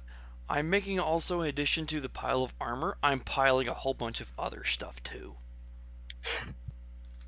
I will get you the list of that momentarily. Achoo! Bless you. Bless you. Shoot. Thank you. Your sneeze sounds normal. They have different variations. There's some that's really light, and then there's some that I wish, or I think it's just going to take my nose off. Well, at least you're not sneezing so hard your feet clear the ground. Wait, you do that? I have before. That was not How? fun. That hurt. I'm typically always sitting, so thank God it doesn't happen. Yeah, no, I've done that. Well, I forget what I was doing. My feet cleared the ground, and then my lungs hurt from it too. It was just like, ow. Oh, I hate when that happens. Yeah, it's never fun. So, Michael, I'm gonna drop in the loot section of Discord, the pile of shit Sam's just piling up there for available stuff. Okie dokie. Because technically all the NPCs will get access to this, and she will mention it to him. Also point out the fact they're all guild items. Do. Keeping those.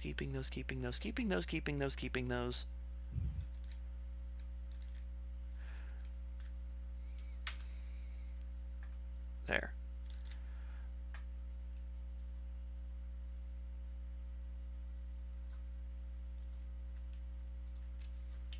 So I'll remove those from my equipment list.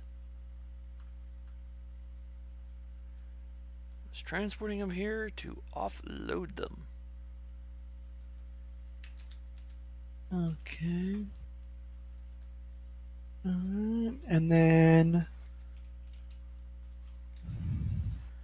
Oh, and then, what is it? Aaron? The wizard dude? Mm-hmm. We'll walk over and hand him 2 wands.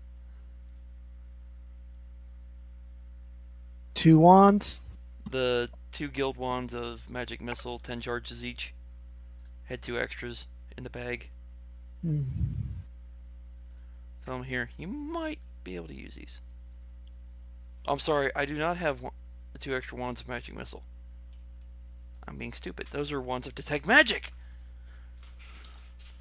I cannot read my own notes. So yeah, not doing that then. Because that makes no fucking sense. Since when did things make sense?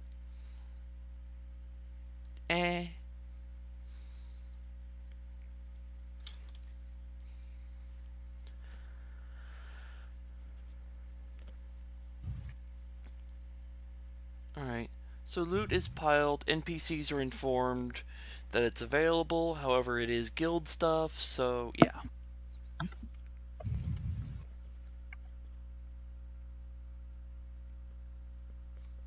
Alright. Okay, excellent. So you handed him 2 little wands to play with? No. I got those mixed up because he can't use divine-based wands. Can't. So like, he's just gonna look at it and be like, what? Yeah, that's why I had to backtrack, because I thought they were said wands of magic missile. I was like, yeah, he needs these. Then I started then I read my notes after the fact. It's like, nope, that's detect magic. He can't use those. Detect magic's divine? It can be. Either or. Both get it. Because if a cleric does detect magic, that's a divine spell. True. Stupid magic rules. Yeah. Alright, so night will pass. I assume everybody's adjusted their life for resting for night, reset their spells as needed, and recovered any ability damage for 1 day per How stat much point. was it again? You get your level back in HP, and you get 1 stat point 1 stat point per stat. per stat. So if you had 1 strength damage, 1 con damage, you get 1 back on both of those. If you had 2 con damage, you're only going to get 1 point out of 2. Yeah. But if it's drain, that's not going away. That stays We're on. not going to see that until lesser res, right? No, lesser rest doesn't actual even touch that. restoration. Ah, Lesser only balls. removes 1d4 points of damage, which allows you to recover quicker. It doesn't recover drain. So yeah, that's a long-term look forward to situation. And speaking of long-term look forward to situations, as morning rolls around, how does the doggo feel? Well, that's a good question, because Doggo. Oh no. you've got your filth fever still in full effect, so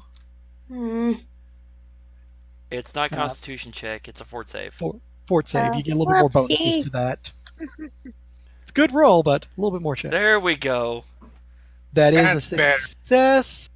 So that's 1 of 2. You'll need 1 more day and another back-to-back save. But the disease still runs its course.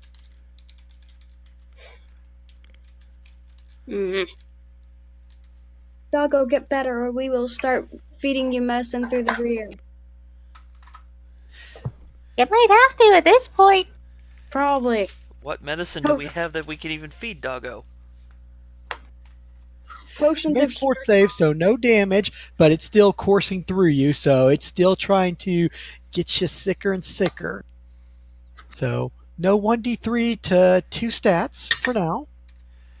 That's So good you are news. making a steady recovery. If you make another recovery next day, you're cured of the disease and you're fine. If you fail, you're going to take a hit and then you're going to have to go back to making 2 consecutive saves. So we'll keep our fingers crossed. Don't I fuck it up. believe. You're higher level and you have a good con, so for now at least. So you should be fine. Presumably. Maybe. Cross your fingers. Hope not to die. Hope not to roll a 1 or otherwise low number. Alright, so second day rolls around. 1 of 14. So Gonna use a charge off the belt. Walter just goes to the corner to keep a lookout. Iris has since explored the place and is adequately happy, although she can't determine what god this was dedicated to, as there's no golden altars, any tapestries or other markings. Even looking outside the building on the front of it, the front facing part is missing and crumbled into stone, so it's unsure what temple this is, but she just does a little blessing in the morning as she gets her spells upon the temple and all those within for safety. And is much appreciated. Aaron will slide over and hold a chat with Bill next to the fire. Doug will basically just be pacing up and down the aisles. And Heather will just be setting up on some of the rubble. Oi, Doug. Huh? Yeah? Are you worried about something? Waiting for the next battle. Bored? Anxious? Looking forward to it? You know, test my skills. What about you? I mean, you can't say you just enjoy sitting here doing nothing. Wouldn't you rather stick your axe or whatever weapon you use as he sort of grasped at his battle axe at his side? Oh, you mean this thing? She'll conjure her mind blade. Yeah, that magic thing that you do to make a weapon. It's not magic. Right, anything that isn't physical is magic. Well, then that must paint a broad brush. I don't quite know what pain has to do with it. No, I'm messing with you. I'm not that stupid. Good, then I would have begun to question. So, if you get out of here, you want to have drinks? Sure. Sweet. Which point he just looks at you and then just proceeds walking up and down the aisles as Doug basically just looks like a guy in his early 20s with a battle axe at his side, wearing a chain shirt underneath his clothing and then some padded clothing underneath that so it rests comfortably, like he's trying to hide it and look more impressive as if he's wearing no armor, but it's obviously showing from underneath his shirt. And then has on some bracelets. He doesn't look like much of an individual that could take too many blows, but maybe that's deceiving? Oh, Michael, I'm assuming nobody took the armor weapons listed, even though she informed the NPCs? Or did Doug actually partake of any of that shit? No, none of the other individuals seem to be interested. Heather seems to just sort of ignore most of you guys. Doug seems to be just sort of strolling around all happy.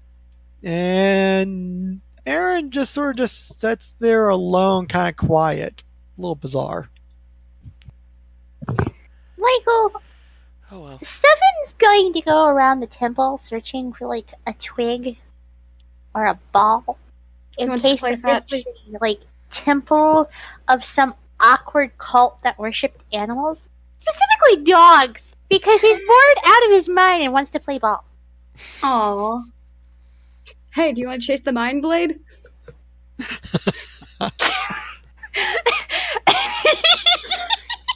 think he knows that it disappears after it basically sets on the ground for like 2 seconds. Yeah. When will bring it back to you? No, you threw it, and then he goes over to catch it, and then it disappears in his mouth. Yeah. So like run after and catch the frisbee in midair, so for instead catch the sharp mental blade. And then breaks the Exactly. blade in his Are we teeth. on day 1 or day 2? What, at the temple? I'm back. Yeah. This is day 1 of being in the temple. Okay. It's one of those we just rested up, and now it's like, are we doing anything? Okay. Actually, Sam's I was just question is making going to be, sure. are we going to start cleaning out some of the undead wandering around? So we have less to worry about?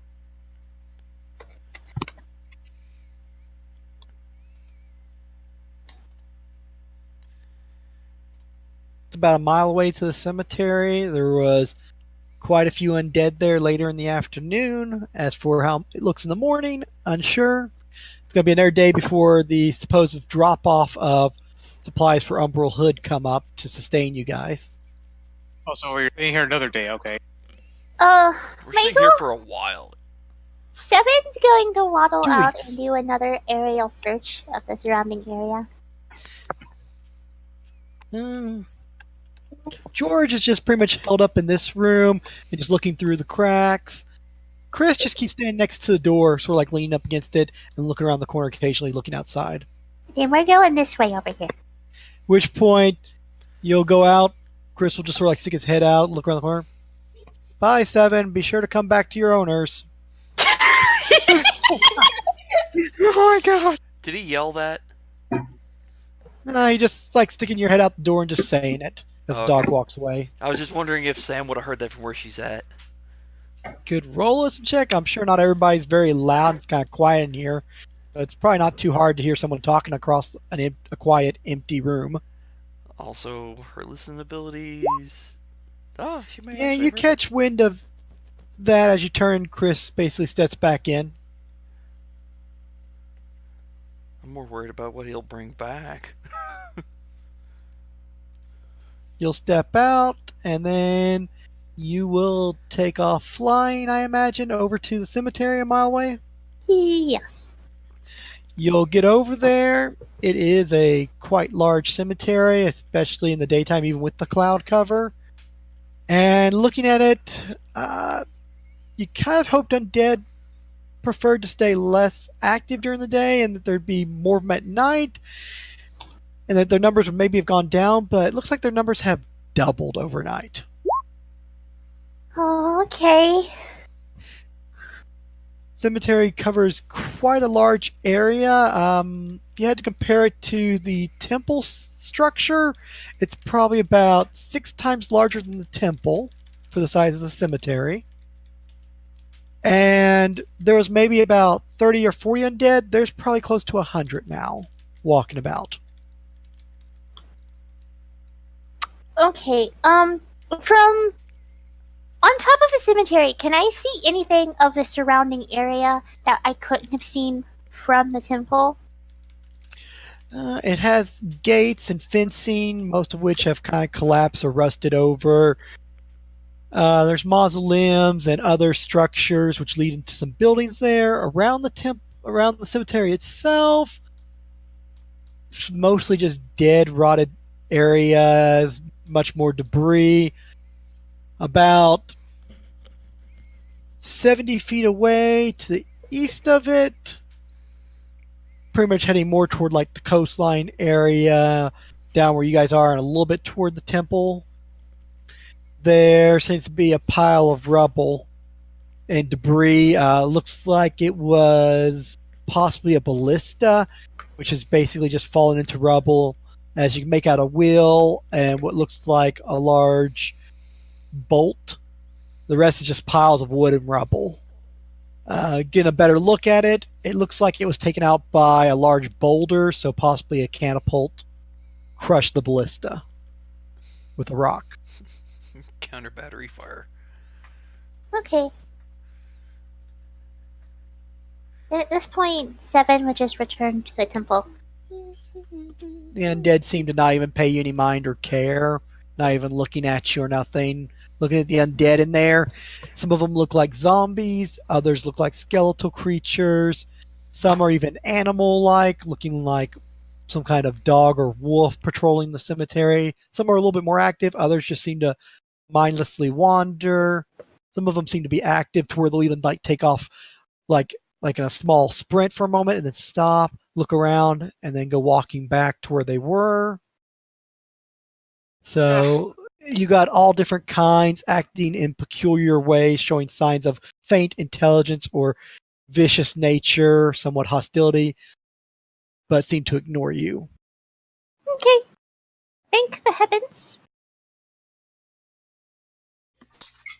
No, wait, wrong character. Definitely not thank the heavens. I was gonna say, and suddenly all of them lift up bows and take shots at you. Magic missile from 100 targets. Oh, fucking it's. I hope not. I cast shield as immediate and take nothing because I have quicken. Ha ha. I'm kidding. That's swift action. That's on your turn. Aw, god damn it. I had ready action. Searching about the place, you can find pieces of wood, rubble, but no real items of value or bodies for that matter. And nothing I can really use for that? It's pretty empty, surprisingly, aside from the pews, which seem to be mostly in good shape, and some of the supplies in the back. There's really no tools either for cooking or anything else for that matter. There's no beds in any of the rooms. It's kind of bizarre. As if it's been emptied. Looks like somebody already looted it. Whatever. We're alive, it's shelter. And the undead are outside. I'm just grateful to breathe.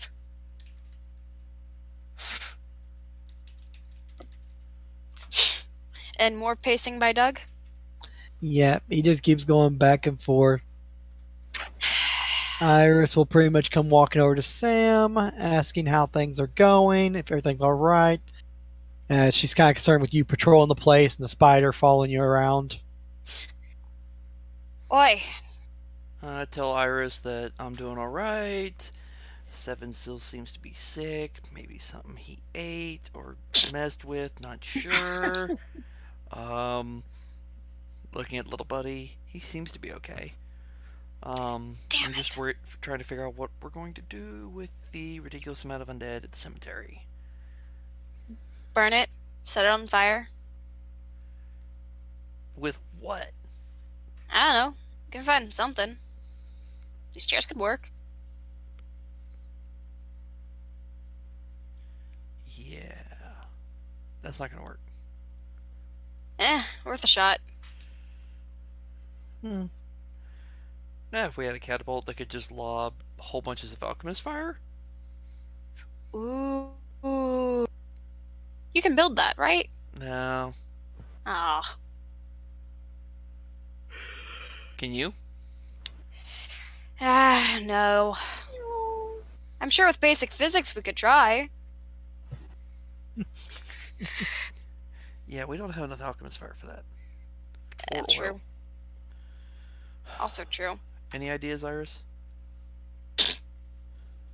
No. Prayers and divine magic, sure. Destructive force of physical and mechanical means, not so much, unless it involves me hitting it with this mace. Well, you got any divine means that can wipe out a whole slew of undead like that? I'll leave that to you to make some decisions on. Want me to wave my holy symbol at it? Sure. That works very, very well. How many times can you do it? That's the question. A handful of times at best.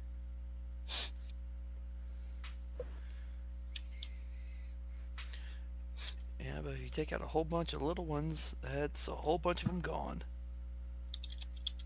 which point Bill will proceed over to Ash and just be like, "So, how's it going, buddy?" Surviving. Just been awfully quiet, sticking to yourself. I figure you'd be talking with Sam, or maybe Estella, maybe Sam. Maybe talking to himself some more. Probably to himself. Well, the way I see it, we're just trying to. Well, the way I see it, we're just stuck together like this, and while it is good to make good conversation, it's kind of also a bit difficult to figure out what we're gonna do after. We're going to live and then drink rum. Yeah, I mean it's great that we're still alive and we're in here. Problem is, it's too soon to celebrate that we're in here. We're still stuck in an island up undead.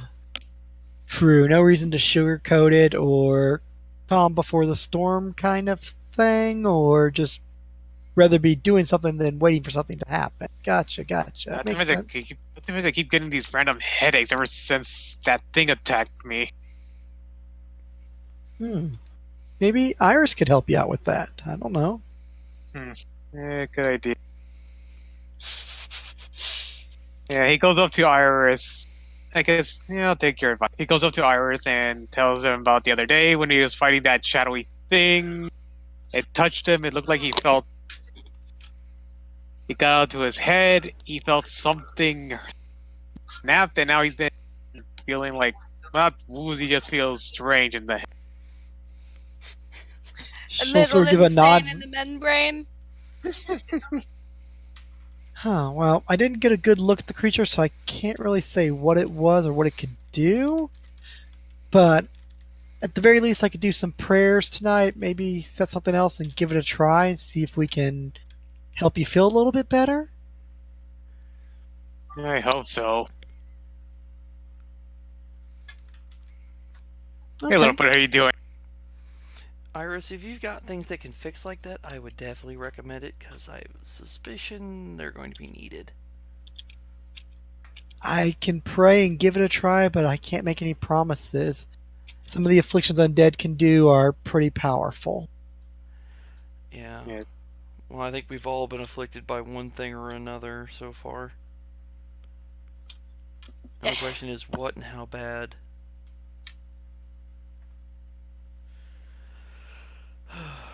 Well, we'll have some time, so do what we can. Sam starts looking around. Let's do what we can. That's right, we can do that.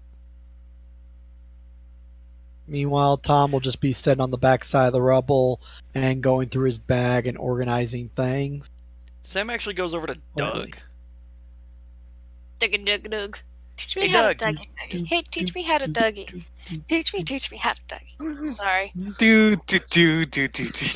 Children. How many of you already all cartoon Doug? Yeah. What can I do for you? Sam, right? Yes, and you are Doug, I believe? Yep, Doug.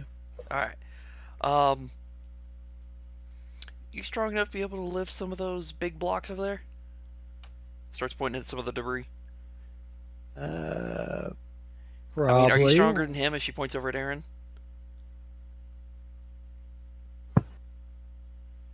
Just sort of looks at you, just puzzled by the insinuation. She has at this point, she has no way of judging how strong he is, so she's trying to figure it out. He just throws up his hands and flexes. As you can see, he has some muscle. Good. Because instead of waiting here in a broken down building, let's try to fortify the building in case, if and when the undead decide to show up and throw a party in here using us, we can kind of prevent them from getting in the building. I see your logic, and it makes pretty sound sense. So we've got plenty of rubble, and there's plenty of holes in the wall. Mm-hmm. About what time would Seven get home? And so I figured, get some of the guys who are strong enough and can move things, and let's start plugging some holes. Sounds good. It will be about noontime when you get back. And DM, that's what Sam's going to work on doing for most of the day. Stella's just gonna actually relax. Ash will start training, still trying to get used to his new sword. He only got this while he's been affected with it. He's trying to get better with it, and trying to copy Sam. 2, 3. Like, okay, she swings it this way, but what if I could do it this way and that way? 19, Oi, Ash! 12. Yes. If you want to get better at practicing, you better have a sparring partner. Cobbles is just guiding me, telling me how Sam does it. Yes, the voice in your head is a perfect training partner. He said he thanks you for the compliment, although he doesn't know why you're saying the obvious. Michael, I do have craft stone cutting, so if that helps, I will apply that. Also have crowbar and mining pick. Crowbar can help loosen up some of the rocks, rubble. Actually, Yeah, Estella, if you want to train with me, go ahead. I think you're still not used to melee combat, are you? I'm fairly used to it. I prefer not to use it. I mean, you might get yourself in a pinch, and the only way to save you is you do not throw your weapon. I mean, that's what I recommend. Doug will be doing that and helping to board up this area. Yeah. I have a training partner in mind already. She winks at Bill. Out of character, why am I not surprised? Hey, Michael, is Doug human or dwarf? Doug is a human, and as mentioned, he's got his battle axe, his chain shirt, and his bracers, and then seems to have like a little backpack full of jingly potions or something in it as he walks around.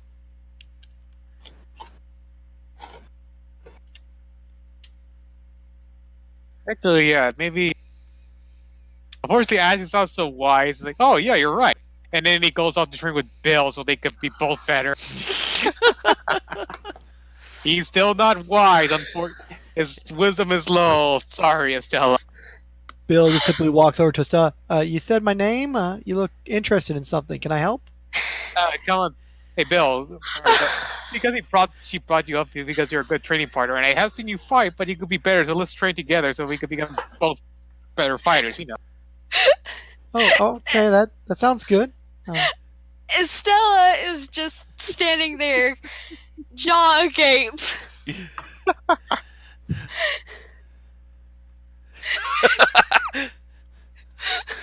Unfortunately, Ash doesn't have. Remember, Ash has low wisdom. I know.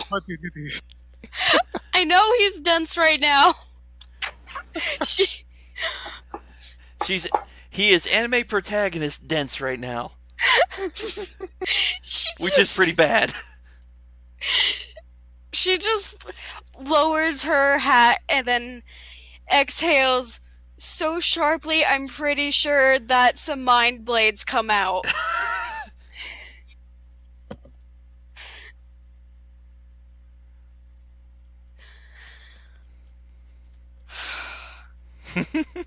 You're able to work for a couple of hours and pretty much restore one of the walls to almost decent condition. The other one mostly just got a bunch of stuff piled up in front of it, sort of blocking it.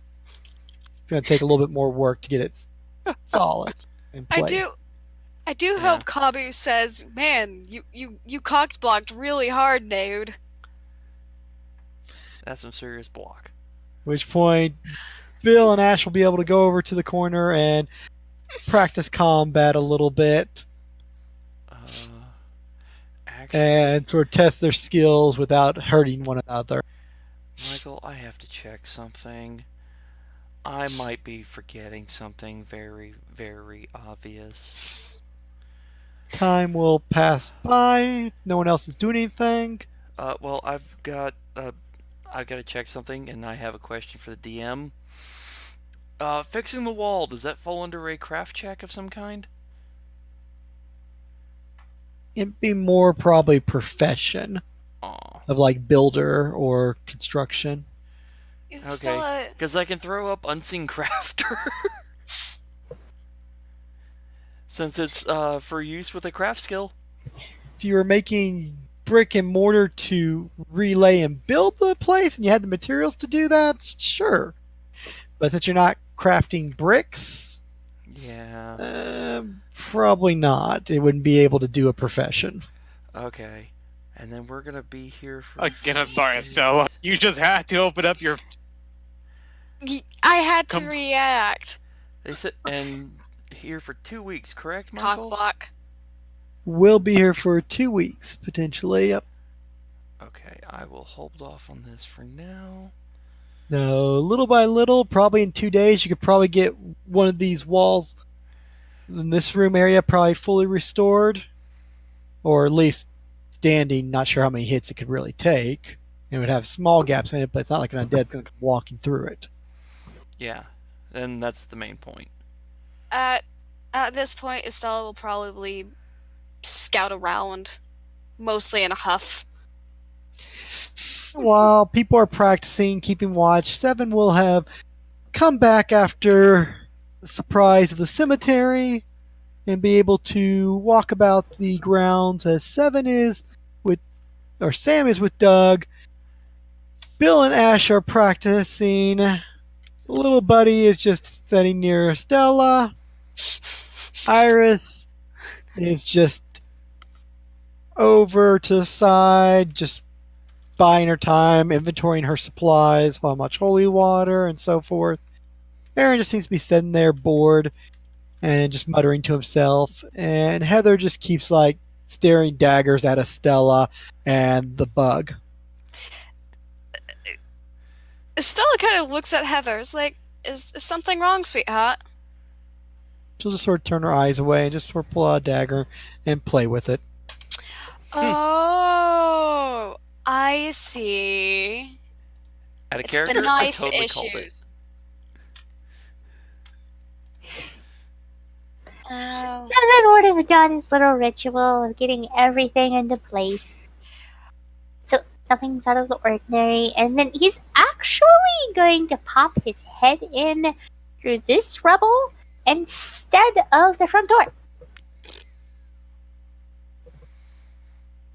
The individual that's just sort of staring out over there and been playing with the stone several times over the course of the yesterday and today, just sort of like constantly holding it in hand. We'll just sort of slip it into a pocket, look down, and just extend a hand, just pet your fluffy head. Instead of trying to wag his tail. Aw. Good dog. You're probably the most reliable one here, aren't you? You always keep coming back to your masters. If you ever get tired of them, I'll be happy to take you. Ow! Oh. Ow! Seven's just gonna give a little chirp and then waddle his little fluffy butt away. Straight to Sam.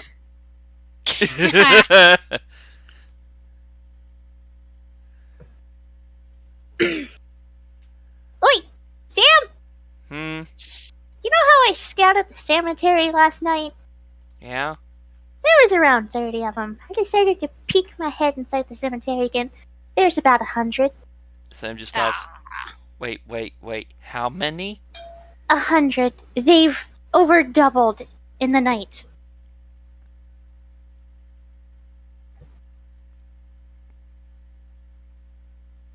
How did they?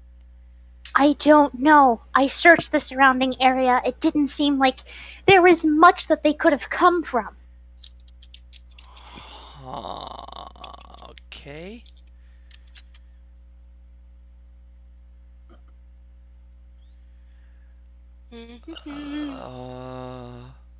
Unless they were already. Wait. Is this a small cemetery or big cemetery? It's about 6 times bigger than this temple. Okay. They were already there.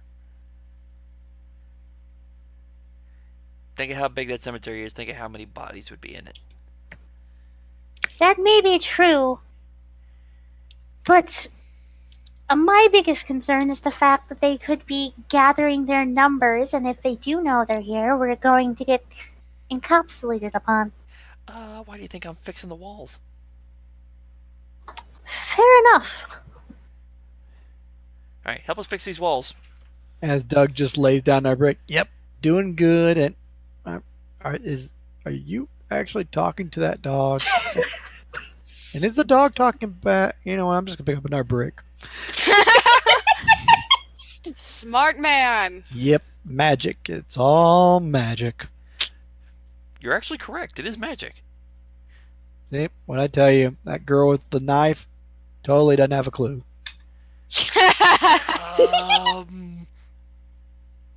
You're probably correct. I think she is rather limited on what she knows about actual magic stuff. You think?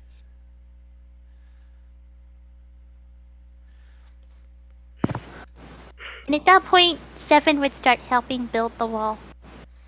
Alright, Michael, I need your help real quick. Because I think some of my notes have disappeared.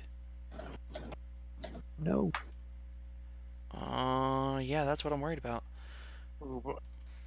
How long was the ship travel from Ebunstalt to the island? Month. Yep. So 4 weeks? 30 days. Go with the standard calendar, no 28 or 31s. Okay. The reason I'm asking is because my progression notes for the dedicated rite seems to have disappeared. That's a little bit of a problem. Uh-huh. I mean, I could recreate it. I just need to know how much time passed so I can... 30 days, 2 days walking, No, and on next day, so 33 right now? No, it was the travel time because it was done during travel. Okay. Haven't done anything during... Alright, so... I can recreate that then.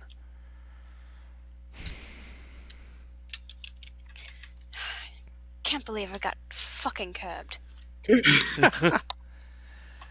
Damn it. She would actually be like talking to the spider like that. And Alright. Buddy will just basically be there, sort of like Support. just looking up at you. Yeah, just literally just sort of like stomps its feet occasionally, and will, if you start talking a whole lot or real loud, it'll just spin around, duck down, and pop up. Otherwise, it just sort of stares and just sort of like moves side to side. No, she's kind of having like a small rant in Aquan. Okay, it'll just basically stand there and just sort of like stare at you, and occasionally it'll just sort of like hop back and forth every so often. Yeah, Considering I think the doors open, Seven would occasionally pop his head out just to look over at Estella, who's ranting. You'll open the door, which is in pretty good condition. I mean, it creaks and everything whenever you go to push on it. It's a little beat up, but you can open it, pop your head out, look, and Estella's just talking to him. Little Buddy seems to be having a good time. He'll just there, and whenever she says a whole lot or raises her voice ever so slightly, he'll sort of hop a foot over and then hop back a foot and just keep staring at her. I mean, I understand that he was an idiot before, but now he's just supreme stupidity. Hey, Sam. I think Estella's having some man troubles. I think I'll comfort her. Walter just And comes and sets Seven up just behind you. I was just saying, goes- Sam looks at Sam and is like, that's not something I know how to fix. No, but Seven does, so he's gonna go and waddle and get in her lap. Aw. Rubs down Seven. Fluff distraction, go. Walter's He's all just the man all, you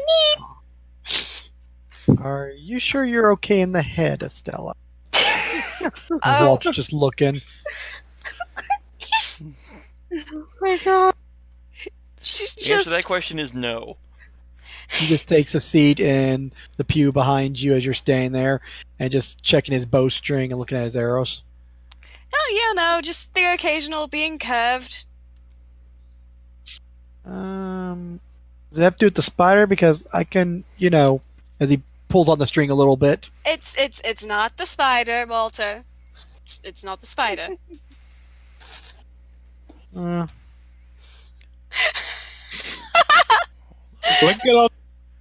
Look at how many clueless men you have around you. Yes. She's like, And Sam was just like, I can't help that. I'm it's not more going like Walter was over in the other corner, and then he comes walking by looking for somewhere to sit down, and then he sees you talking to yourself and acting a little odd, and he's like, fine, I'll sit over here. So, what's the problem? Ash basically cock-blocked me.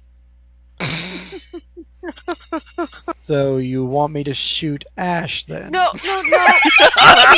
We don't shoot the party members. We shoot the things that attack the party members. Yeah, I figure that'd be a waste of could. arrows. I mean, the guy's not really worth it. Oh! He could shoot you with something somewhere and it'd be fine. Yes. If One only any night of the party stand understood at the that. undead table. That an undead temple. This seemed like a grand idea. Off with thy clothes. Let us fuck next to the skeletons. Let's get boned. I mean, that's exactly what you were just asking of Phil. I mean, yes. But still, fucking curved by Ash.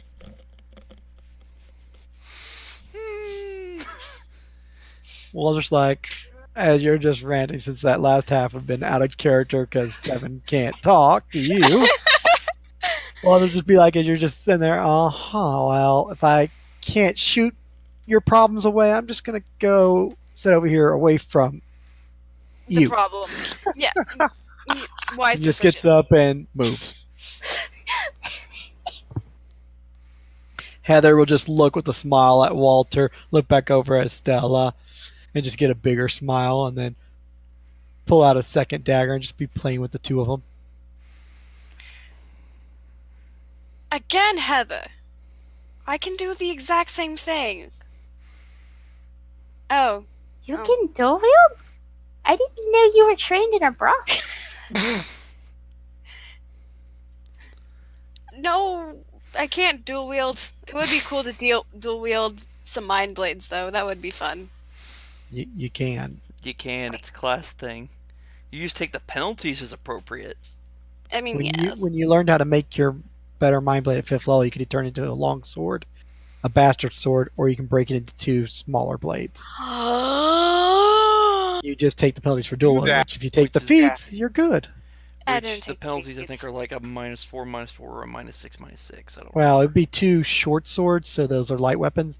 So it's probably -2, -2, unless you take the feat. No, -2, -2 is with the feat.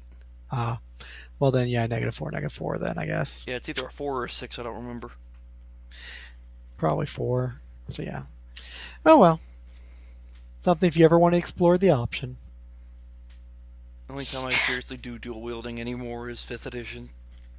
dual wielding in 5e is much better than 3. Dual And wielding in Pathfinder. 5e is ridiculous. Oh, most definitely. Yeah. DM? It's mid-afternoon, right? Yes, at this point. Okay. Stan's gonna take a break from the wall and wander over to here where all the boxes, pots, and other stuff is. Doug will take a break. Yep, that's some good wall making. I'll do a lot better tomorrow. Oh, we're not done for the day. Gotta go take a seat. Wipe off my strong muscles. Yeah. Sure. So Michael's gonna come over here. Nobody's around. Take off the armor real quick and spam 4 spells. Since the armor's off, no spell failure chance. Gotcha. Striptease minor in the closet. Because I just did some math and realized how absolutely stupid I've been. Because, Michael, Unseen Crafter is a 2nd level spell you can cast, however many spell slots you have. It lasts for a number of days equal to spell level. which means I cast it on day 1, I pop out 4 of them. Cast on day 2, pop out an extra 4. Now there's 8 of them. Okay. And then by day 5, there's 20 of them. All of them are doing assist bonuses to the first guy. That's now a... Well, within reason. I mean, if it's one little item, I don't think all of them can crowd around him and work. So then what's the max I can get? Because it's a lot more than just 4. Well, what are you making or working on? I'm The walls. crafting the non-magical portion for dedicated right. My question would be, what are you working on? Because you don't have an anvil forge, so you're not making It doesn't require an weaponry. anvil or forge. It's pottery. Okay, water you do have if you want to use it. I assume you have this. the water skin that doesn't stop. Yeah, like I said, water's not a problem. I assume you have materials for clay or something. Yep, this is just continuation of the crafting started on the ship. Okay.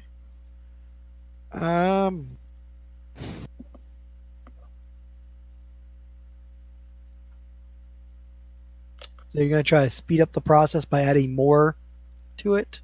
Yeah. I just don't know how many of these things I can throw on for one item. I'd imagine probably no more than 2 or 3, because after that point they're just tripping over each other. Yeah, there's 3 is what I was doing before. This time it would be 4. I'm assuming if we factor it like by squares, you can do a max of 8 squares around one item. Considering you have to move around the object and do work, I doubt you could probably have 8 people working on one item, realistically. So 1 person doing it and up to maybe 4 assisting? Probably like 3 assisting with 4 total working. Alright, so then I'm at my max of 4. Okie dokie. And they will last for 5 days. Okay. So you're playing with your invisible people in the storehouse while taking off your armor, pretending to do a fake striptease. Gotcha. Oh, no. I'm going to make them do the work and then walk away, because they can operate on their own. After you put your armor back on. Yep. Gotcha. And put them back in the bag of holding. Yep. While you do pottery work. Okay. Got your little invisible slave army slaving away for your pottery work. At least they're not children. Oh, no. It gets even better because then once illegal. I get the anvil and the rest of that, that just stays in the bag, and I'll have a second bag of holding. One is just manufacturing. The second one is storage. Oh no. Yes. Oh yes. Hopefully that bag will be fireproof. Yeah. Why wouldn't it? I could make that, remember? It's a pocket dimension. No. Oh yeah, because that means putting more holes in the wall. Besides, one could also be a portable hole, the other could be the bag of holding. Yes, I can have a portable manufacturing with Sam all the time. I'm planning this for happening. I've learned a saying, it's Sam, don't question it. Oh. Her common sense is not normal. Going back to previous incidents, while Sam runs off and does her little sweatshop work. Yep. Heather with Estella just looks over. She's holding 3 daggers in one hand and staring over at Estella. Estella just walks over to frickin' Heather. Like, she puts the 3 away. Exactly why are you not only wielding daggers, but staring them in my general direction? Walter will pick up his stuff again and move to the other side of the room. Walter's like, I want nothing to do with this shit. Yeah, it's like, I moved away. I tried to be nice because I happened to need to sit down somewhere. I'm like, sure, I'll go talk to the boss lady. Okay, no, she's a pain in the butt. Moving away. Oh, look, now they're both talking and close next to each other, and they're angry women. Yeah, nope, out of here. Great. Sam will stick her head out, see if anybody's not busy. Sees Walter. Hey, Walter, can I get your help over here? He just goes around the corner into the damaged room. Okay. Goes back to working. Stella's not angry. She's just confused. Sure. Which point Heather just looks, so you gotta bring your dog with you? I don't.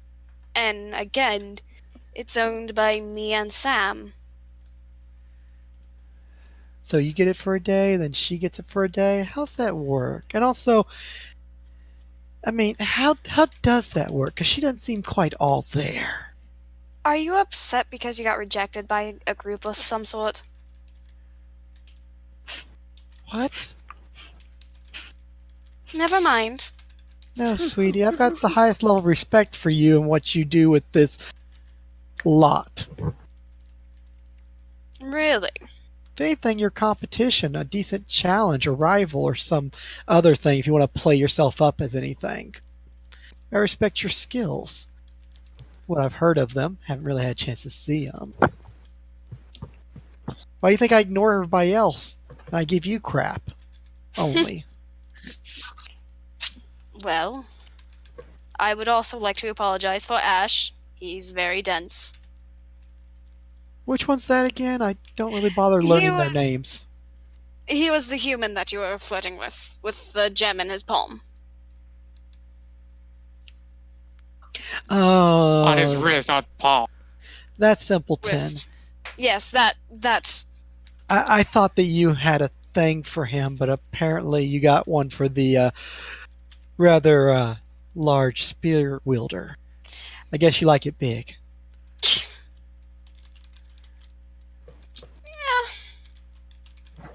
I tend to prefer those who don't mind experimentation. And Bill seems like he's willing to learn. Oh, you're gonna need a lot of work on him. I know, and I'm up for the challenge. Good for you, girl. She extends out her arm and slightly taps you on the shoulder. You're not sure if it's she just doesn't want to touch you or if it's slightly in kind of there, sweetie. Hey, how do you calm down a grammar Nazi? There. Hey. So bad. I know.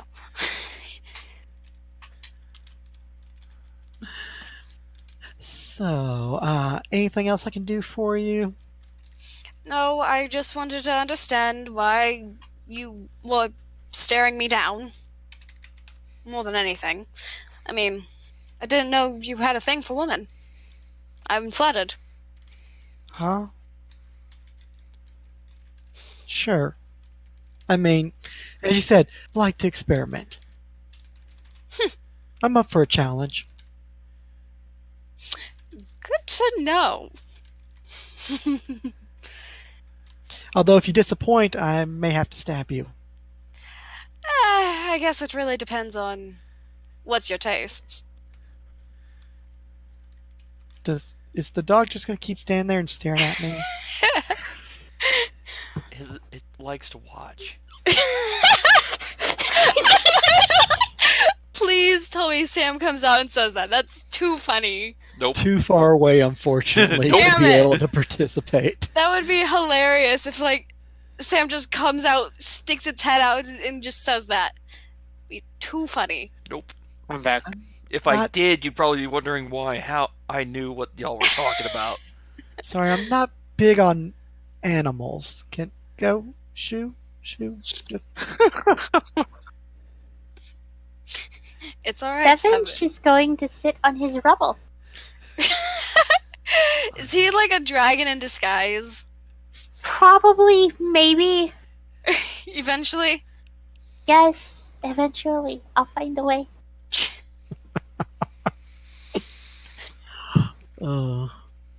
What, you Like, must first train with the greatest druid known to man, Naya.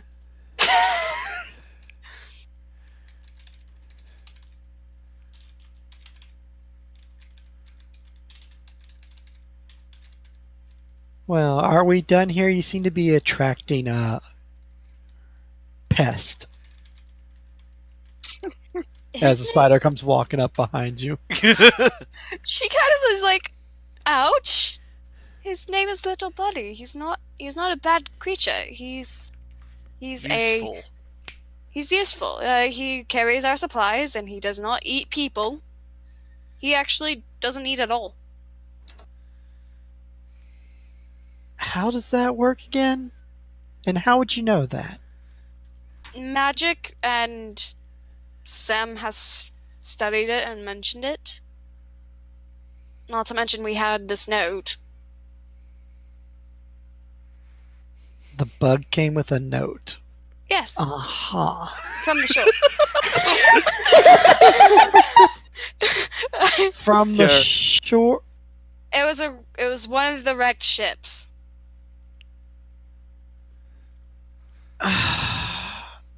So you took something that somehow was.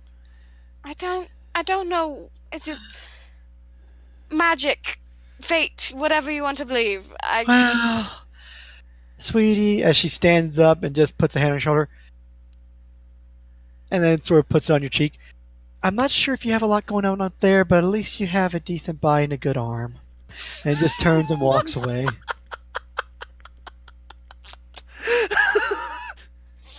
Hello down there. How are you doing with that hole you dug? I found it, and it does all this stuff because the paper says so.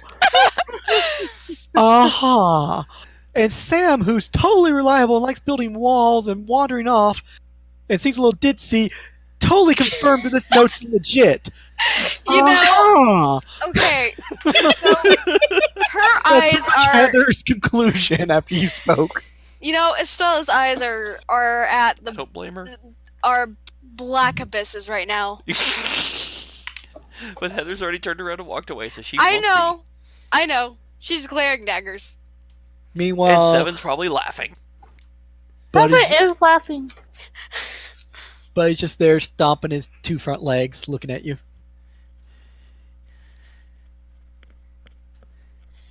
She pets the spider on its head. It just sort of bounces up and down a little bit as you pat its head. Seven's gonna get jealous and want to get petted too. Seven will get a rub down. Yay!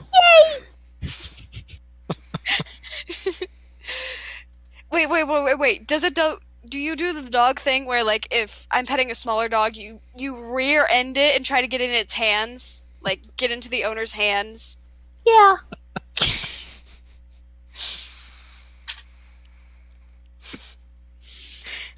I imagine there are no other antics for the evening, so we'll proceed on Just with the building night. walls. Jeez. Night will pass with no incident, thankfully, somehow. I'm not complaining. Agreed.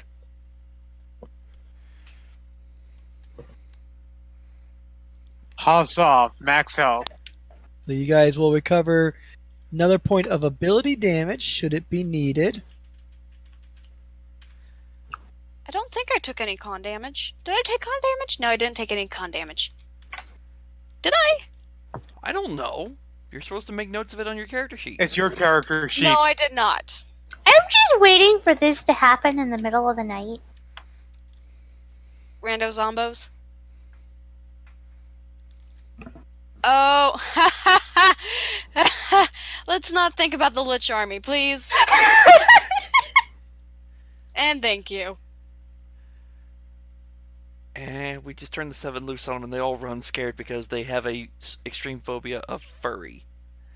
Of furry, fluffy things. Too fluffy. Dogs, cats, squirrels. I don't want to send the spider for them. That'd be bad. Spider's Spider, also I don't fluffy. think they'd have a problem with. Spider's fluffy. I still want to swarm of squirrels, though, and unleash it upon them. And hey, if we were in a frozen north, we'd be encountering these. That's easy. You just turn up the heat. They melt. Agreed. No, they're still undead. Yeah, but they're frozen undead, which means they have vulnerability to fire. And I have burning hands that I can spam. Hey, what one of their horsies? Isn't that the mount from WoW? No. This is from Game of Thrones.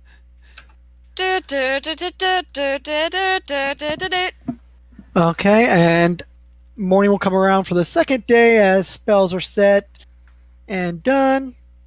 Iris will blow a second level spell upon Ash in the morning to attempt a lesser restoration to no avail, as Ash still has a little bit of a headache. Estelle turns to 7. Do you think Killian took the ship again? Hua.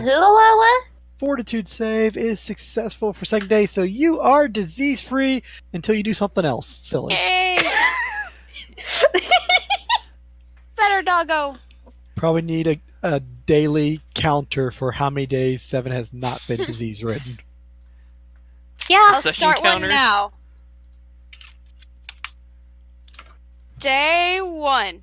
It has been tallied. That Here name. goes my duct tape. Oh my god, that name. Alright. Crafting is still going. HP's reset. Ability score saved. And at which point the individual will just put away the stone and go stepping outside at noontime. Fixing the Seven's wall. actually going to go say good morning to Mr. Question Mark Guy. Stella's curious, so she's gonna follow. Individual will step outside and stand there as Seven comes out. Just reach down and just be petting Seven on the head. Seven is going to wag his tail. He likes you, boss. And I like dogs. They have many uses. Yes.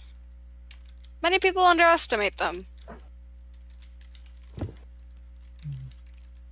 That point, as it pretty much hits noontime, there is all of a sudden a large crash as dust gets thrown up and a large box hits the ground right there.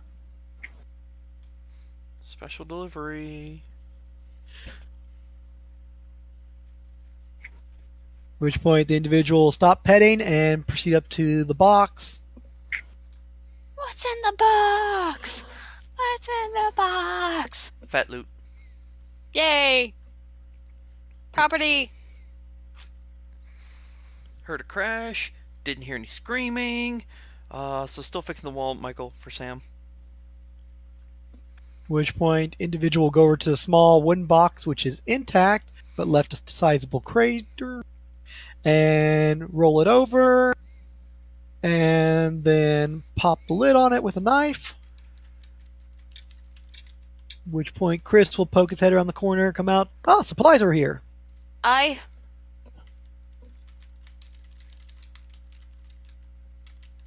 Oh my god, I just realized something. She is surrounded by dense motherfuckers.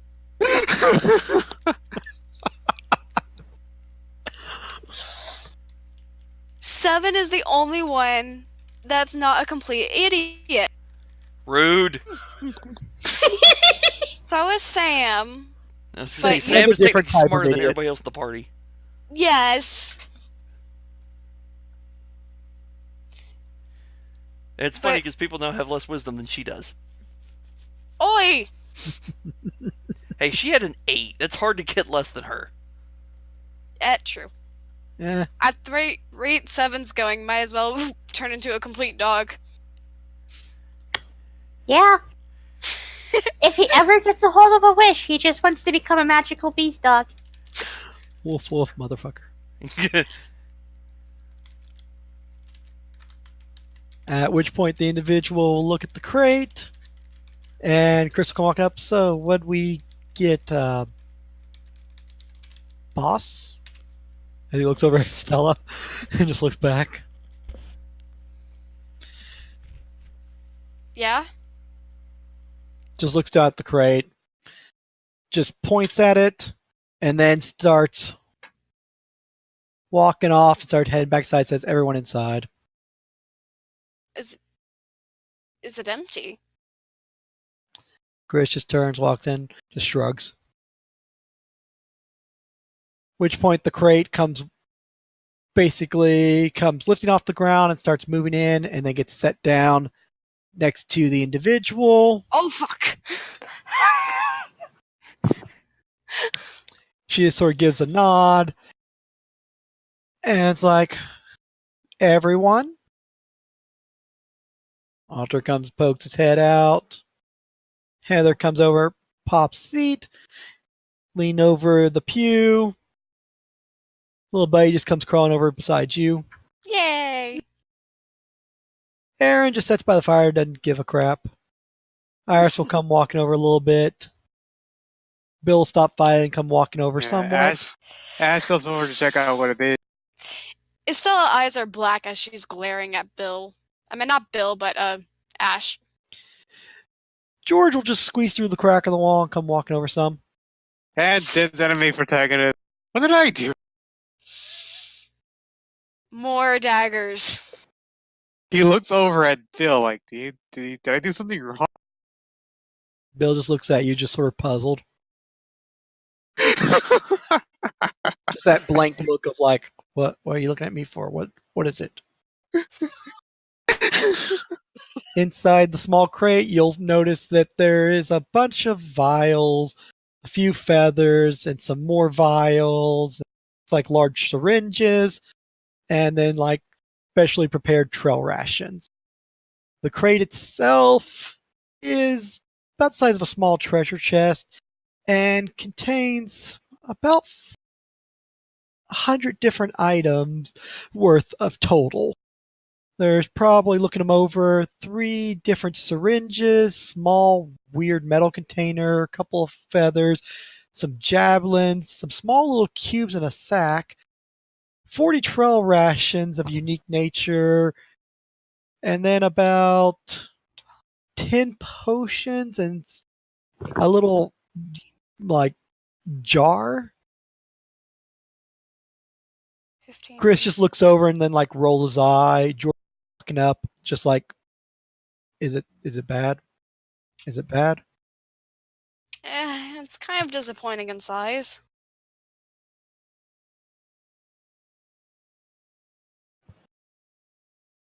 You know what to say though. Size really doesn't matter, right?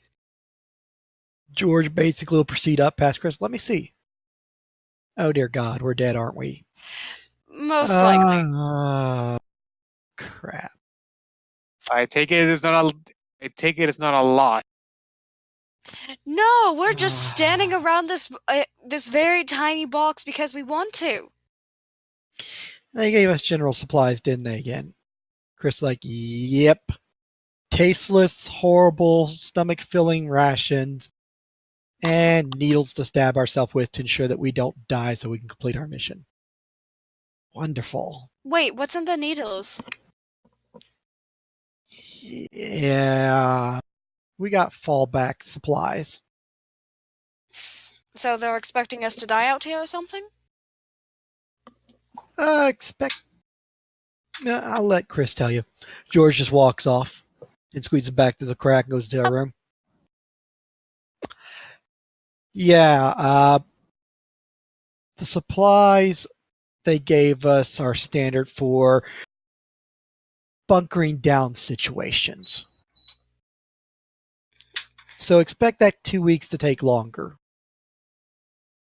Well, this is going to be grand.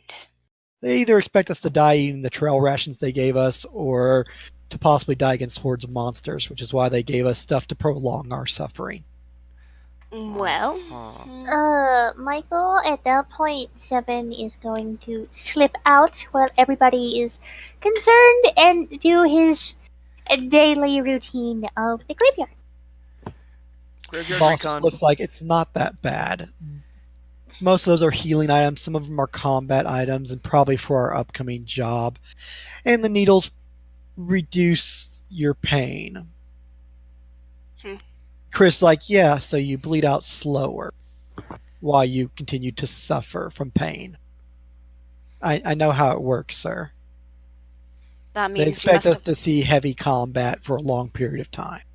Well, breaking in a few skulls, or re-breaking a few skulls, is not a terrible. It does when there's over 100 of them you have to deal with. As Sam's looking through the crate. She then looks at the head Umbral Hood guy and then gestures the crate as in, may I? You just see the head Umbral Hood person basically doing a count on fingers 1, 2, 3, 4, looking at the supplies. You basically see a small clay jar, 10 very fancy, large looking, what could be potions, 10 regular potions, 40 bars of vegetable matter, which could be trail rations of dry fruit, 10 little metal cubes, 5 javelins with markings on them, 4 feathers, 4 mechanical looking vials, and then a total of 20 syringes of 3 of different type, 4, 8, and 8. And then underneath all that is basically a folded up envelope, which no one has bothered to grab or open. I will pull up the envelope and hand it to the boss guy. She'll take it and tear it in half and stuff it in her pocket. He'll just take it and tear it up and just put it away. No. What was that?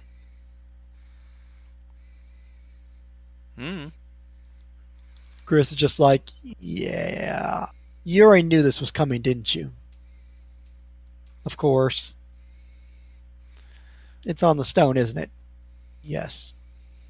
Okay. As Chris and the boss just exchange words, Chris just goes back over to stick his head out the door and stand out there. Stella, you're new, so I will try to break this down easily. They gave supplies for Umbral Hood. This is our personal care package for our job. Half the supplies are for our future activities, depending on what we choose. And the other half is to keep us alive. The syringes are meant for emergency situations and for combat, to keep us alive longer. Problem is, they gave us 40 rations for 4 people. That doesn't add up if it's 2 weeks, even if it was just 4 people. Exactly, which means either they expect us to ration it out, as it were, and last longer and bunker down, or that we won't be staying here that long. Which either works out very well for the rest of you, so you won't starve, or the rest of you will end up starving. Kabu is in Ash's head, or worst case scenario, they expect you guys to cannibalize each other. Not funny, Kabu. Who's being funny? That's what happened. Yep, Okay, so I have a question/suggestion for a way of acquiring more supplies. And she's looking at the boss, see if she has her attention. There's been supplies washing up on the beach just a little south of here. Should we go check and see if anything else has shown up? Because then she then points at the pile of armor and weapons. Because that's where all that came from. Looks at Stella. I believe you're in charge of that lot. Stella shrugs. Sure, why the hell not? Let's try and not get killed on the way there. Is that a viable option? Considering we cleared out everything under here, the only thing we have to worry about is anything that comes up through the water?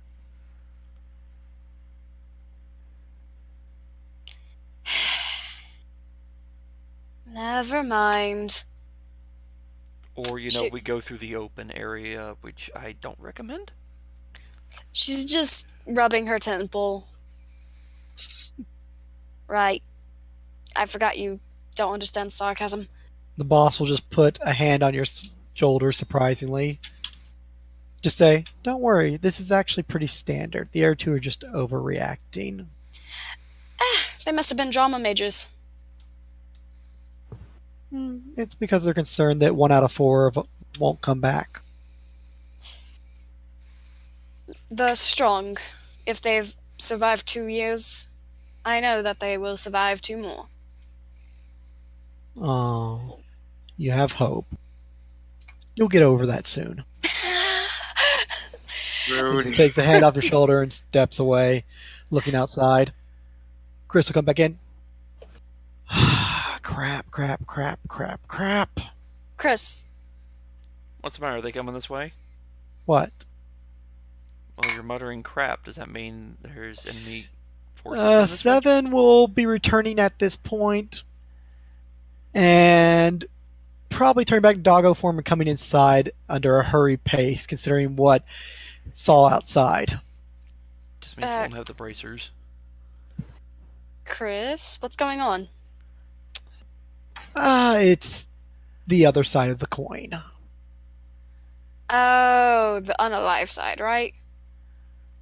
No, the we aren't staying here for a long period of time side, not the bunker down, and hopefully we don't run out of food. At which point the dog comes right in.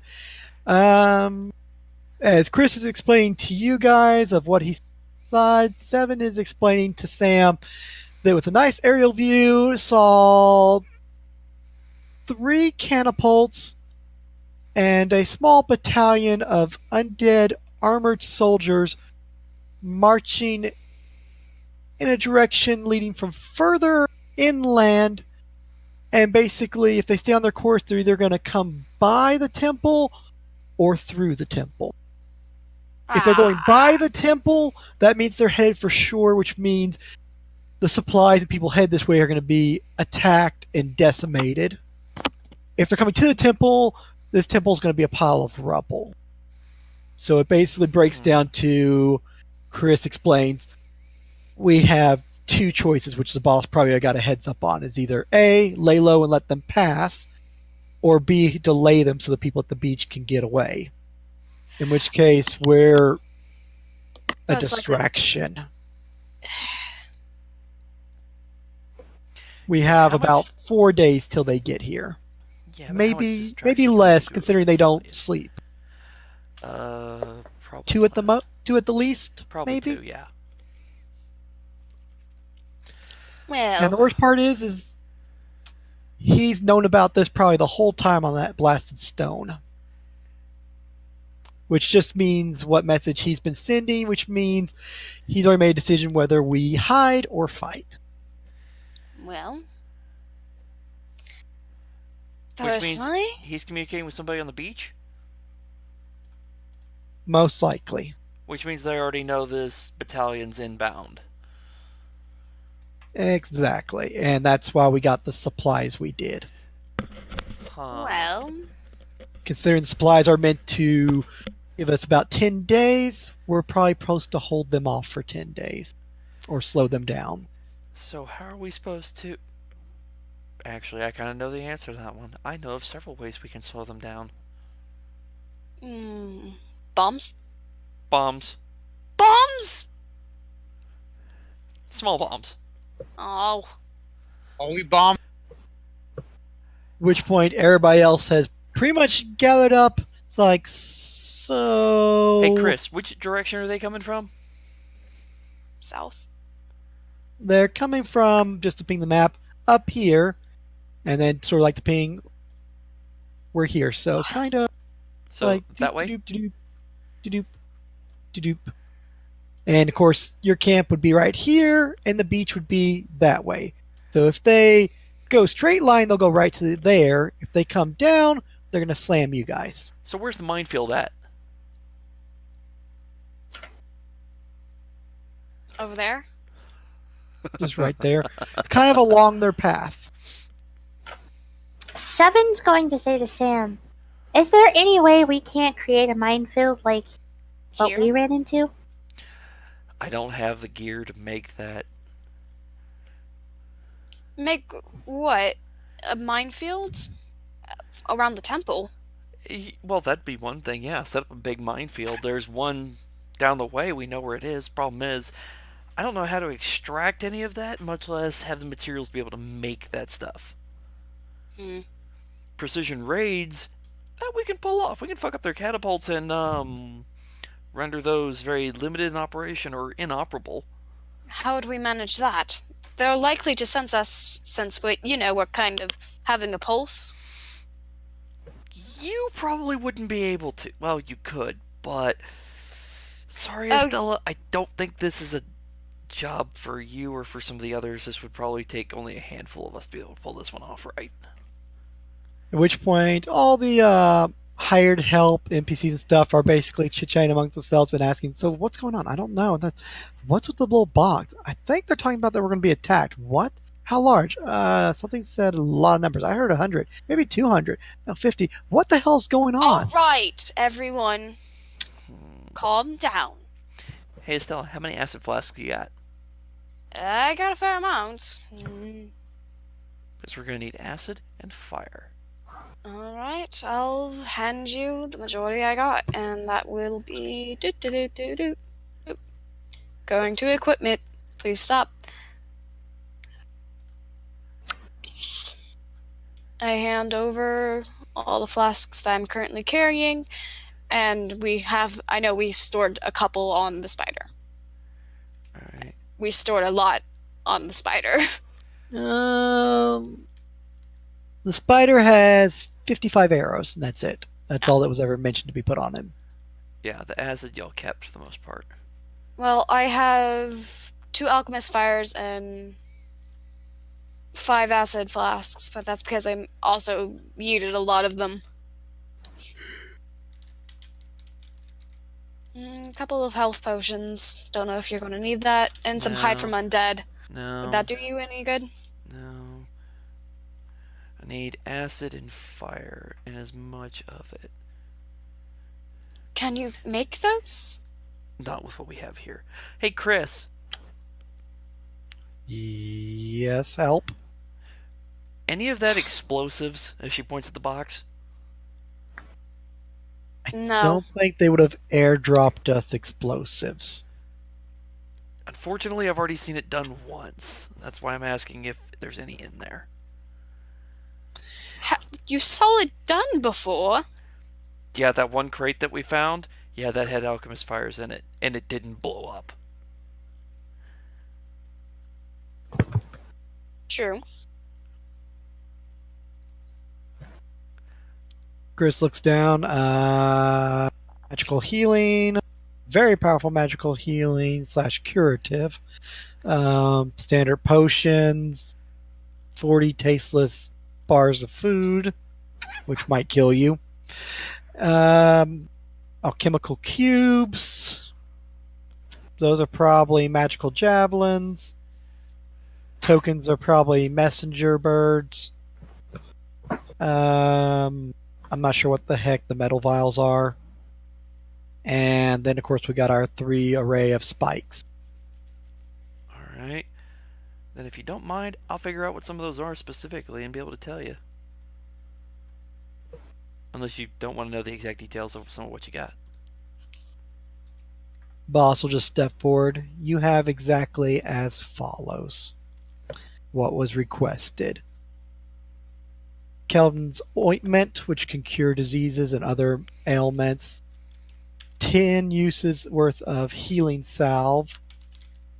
10 cure light wound potions. 40 trail bars, as Chris just sticks out his tongue at that. 10 rust cubes. 5 javelins, which produce the effect of decent level magic lightning. 4 tokens of bird calling. 4 essence of order. Do not open them. Then we have the lovely blood spikes. 4 splatters. 8 tempos. And 8 thickeners.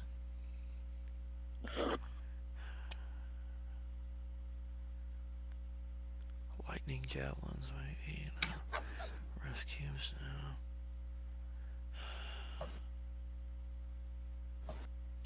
And it is real military troops that are coming. Yeah. with intelligent and magical undead. So there's no way for How us many to be able.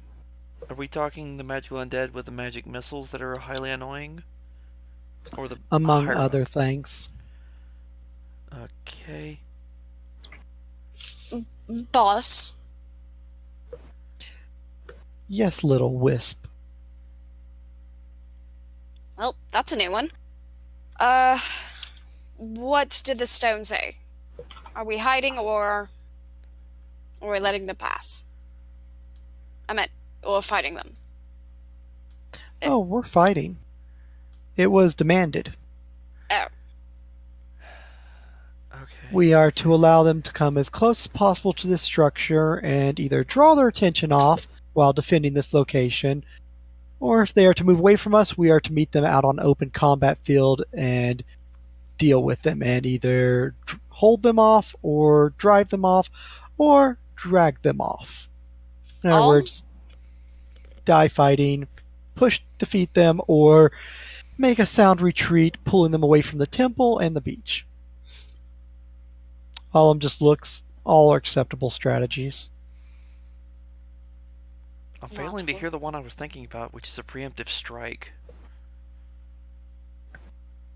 guerrilla warfare then?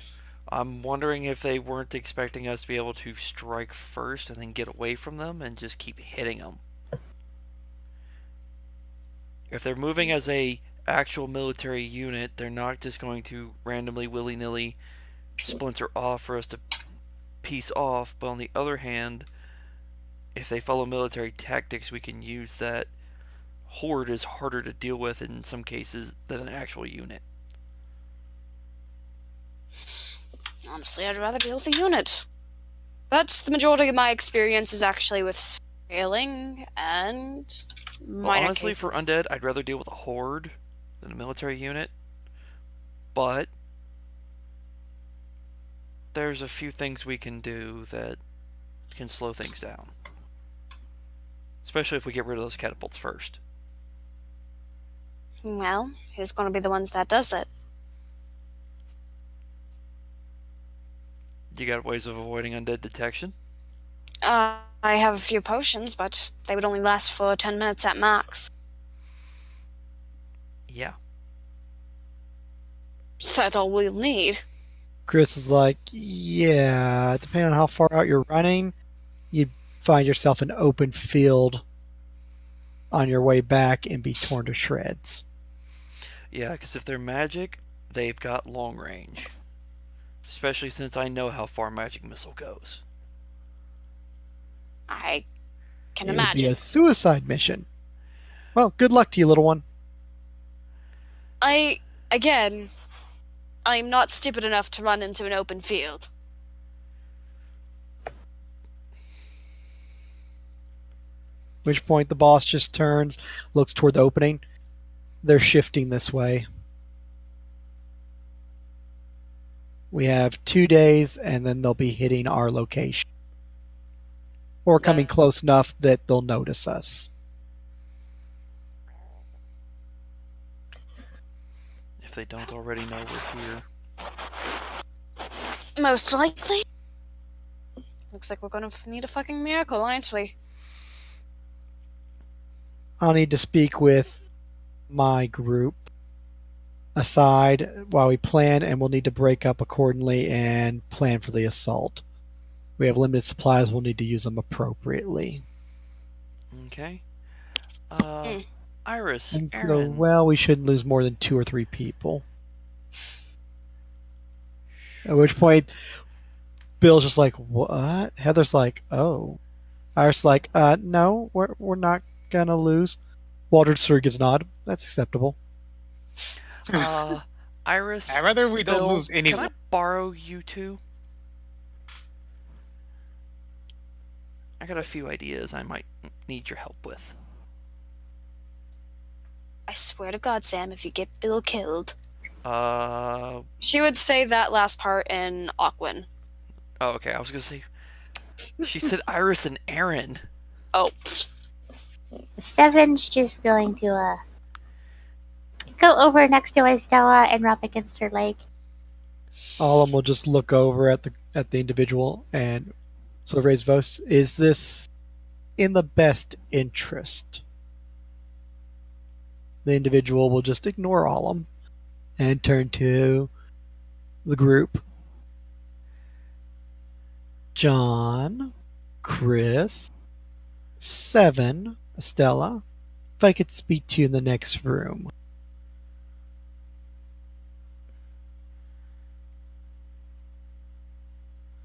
Seven's gonna hop through the hole in the wall. As they'll be formulating a plan, Pets, little buddy. he just follows Estella. He's mine now. And you guys will have 2 days to prepare and make use of the supplies available. As your leader will explain what the devices can do, what information has been gathered from scouts and from the shore, and what the plan is. What's the plan? And considering it's late, this is a good stopping point before we get to throw up the baddies. We will stop here with the items to be presented to the group next time, and the plan to be handed out, as pretty much it sounds like the boss is going to divide up the supplies among the Umbral Hood members, and pretty much just the Umbral Hood members, and then each member be in charge of like 2 or 3 of the support. So you guys are going to be broken up into little squads possibly versus an army. Yeah. I am not good Michael? with strategy. Unless somebody's telling Sam that, she's already making a plan that will start the raiding possibly that day. Oh boy. My part of the plans I'm setting up result in active strikes against them literally within 24 hours. How can we do active strikes against them? Add a character? It's very fucking easy. Guess who has a flight form and can drop bombs? You're standing next to him. Oh. Why do you think it was asking, hey, how many alchemist fires you got? How many acids you got? I need all of them. Well. There's a reason many- air superiority is an important thing. How many catapults are there? 3. 3? I'm sure we can drop a bunch of them. That's why I said it's just like precision strikes. Take out the fucking catapults. Yeah, and Because if alchemist fire explodes, automatically catches on fire, and then it burns. acid would dissolve the metals Uh-huh. and anything possibly below. Though I don't think we would have enough to at least wipe out a fair amount of the combatants. Maybe with Oh no, you target the catapults. You target the heavy weapons. That Because- way they can't take down the temple. Uh-huh. Hmm. You take out the siege weaponry, and then all that's left is infantry. That's going to be the annoying part. The other thing is, since they don't rest, we can't attack them while they're sleeping, but we can damn sure hit them from the sky. From what? From the The sky. Oh. The Sky Woman. It's I called didn't an air hear the raid. last part. And the reason Okay. I'm asking for Iris and Aaron is to find out what spells Aaron can do, and ask if Iris can set certain spells. Because then it's called Buff 7. 7 now gets High Speed, Hide from Undead,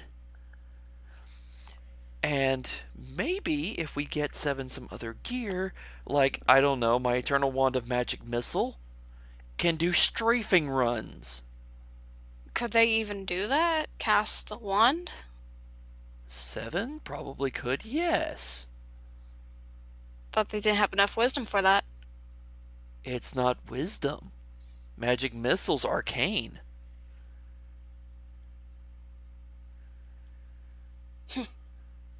Well then. And it has a stupid long range, so it's like, and pew pew, fly off. Pew pew, fly off.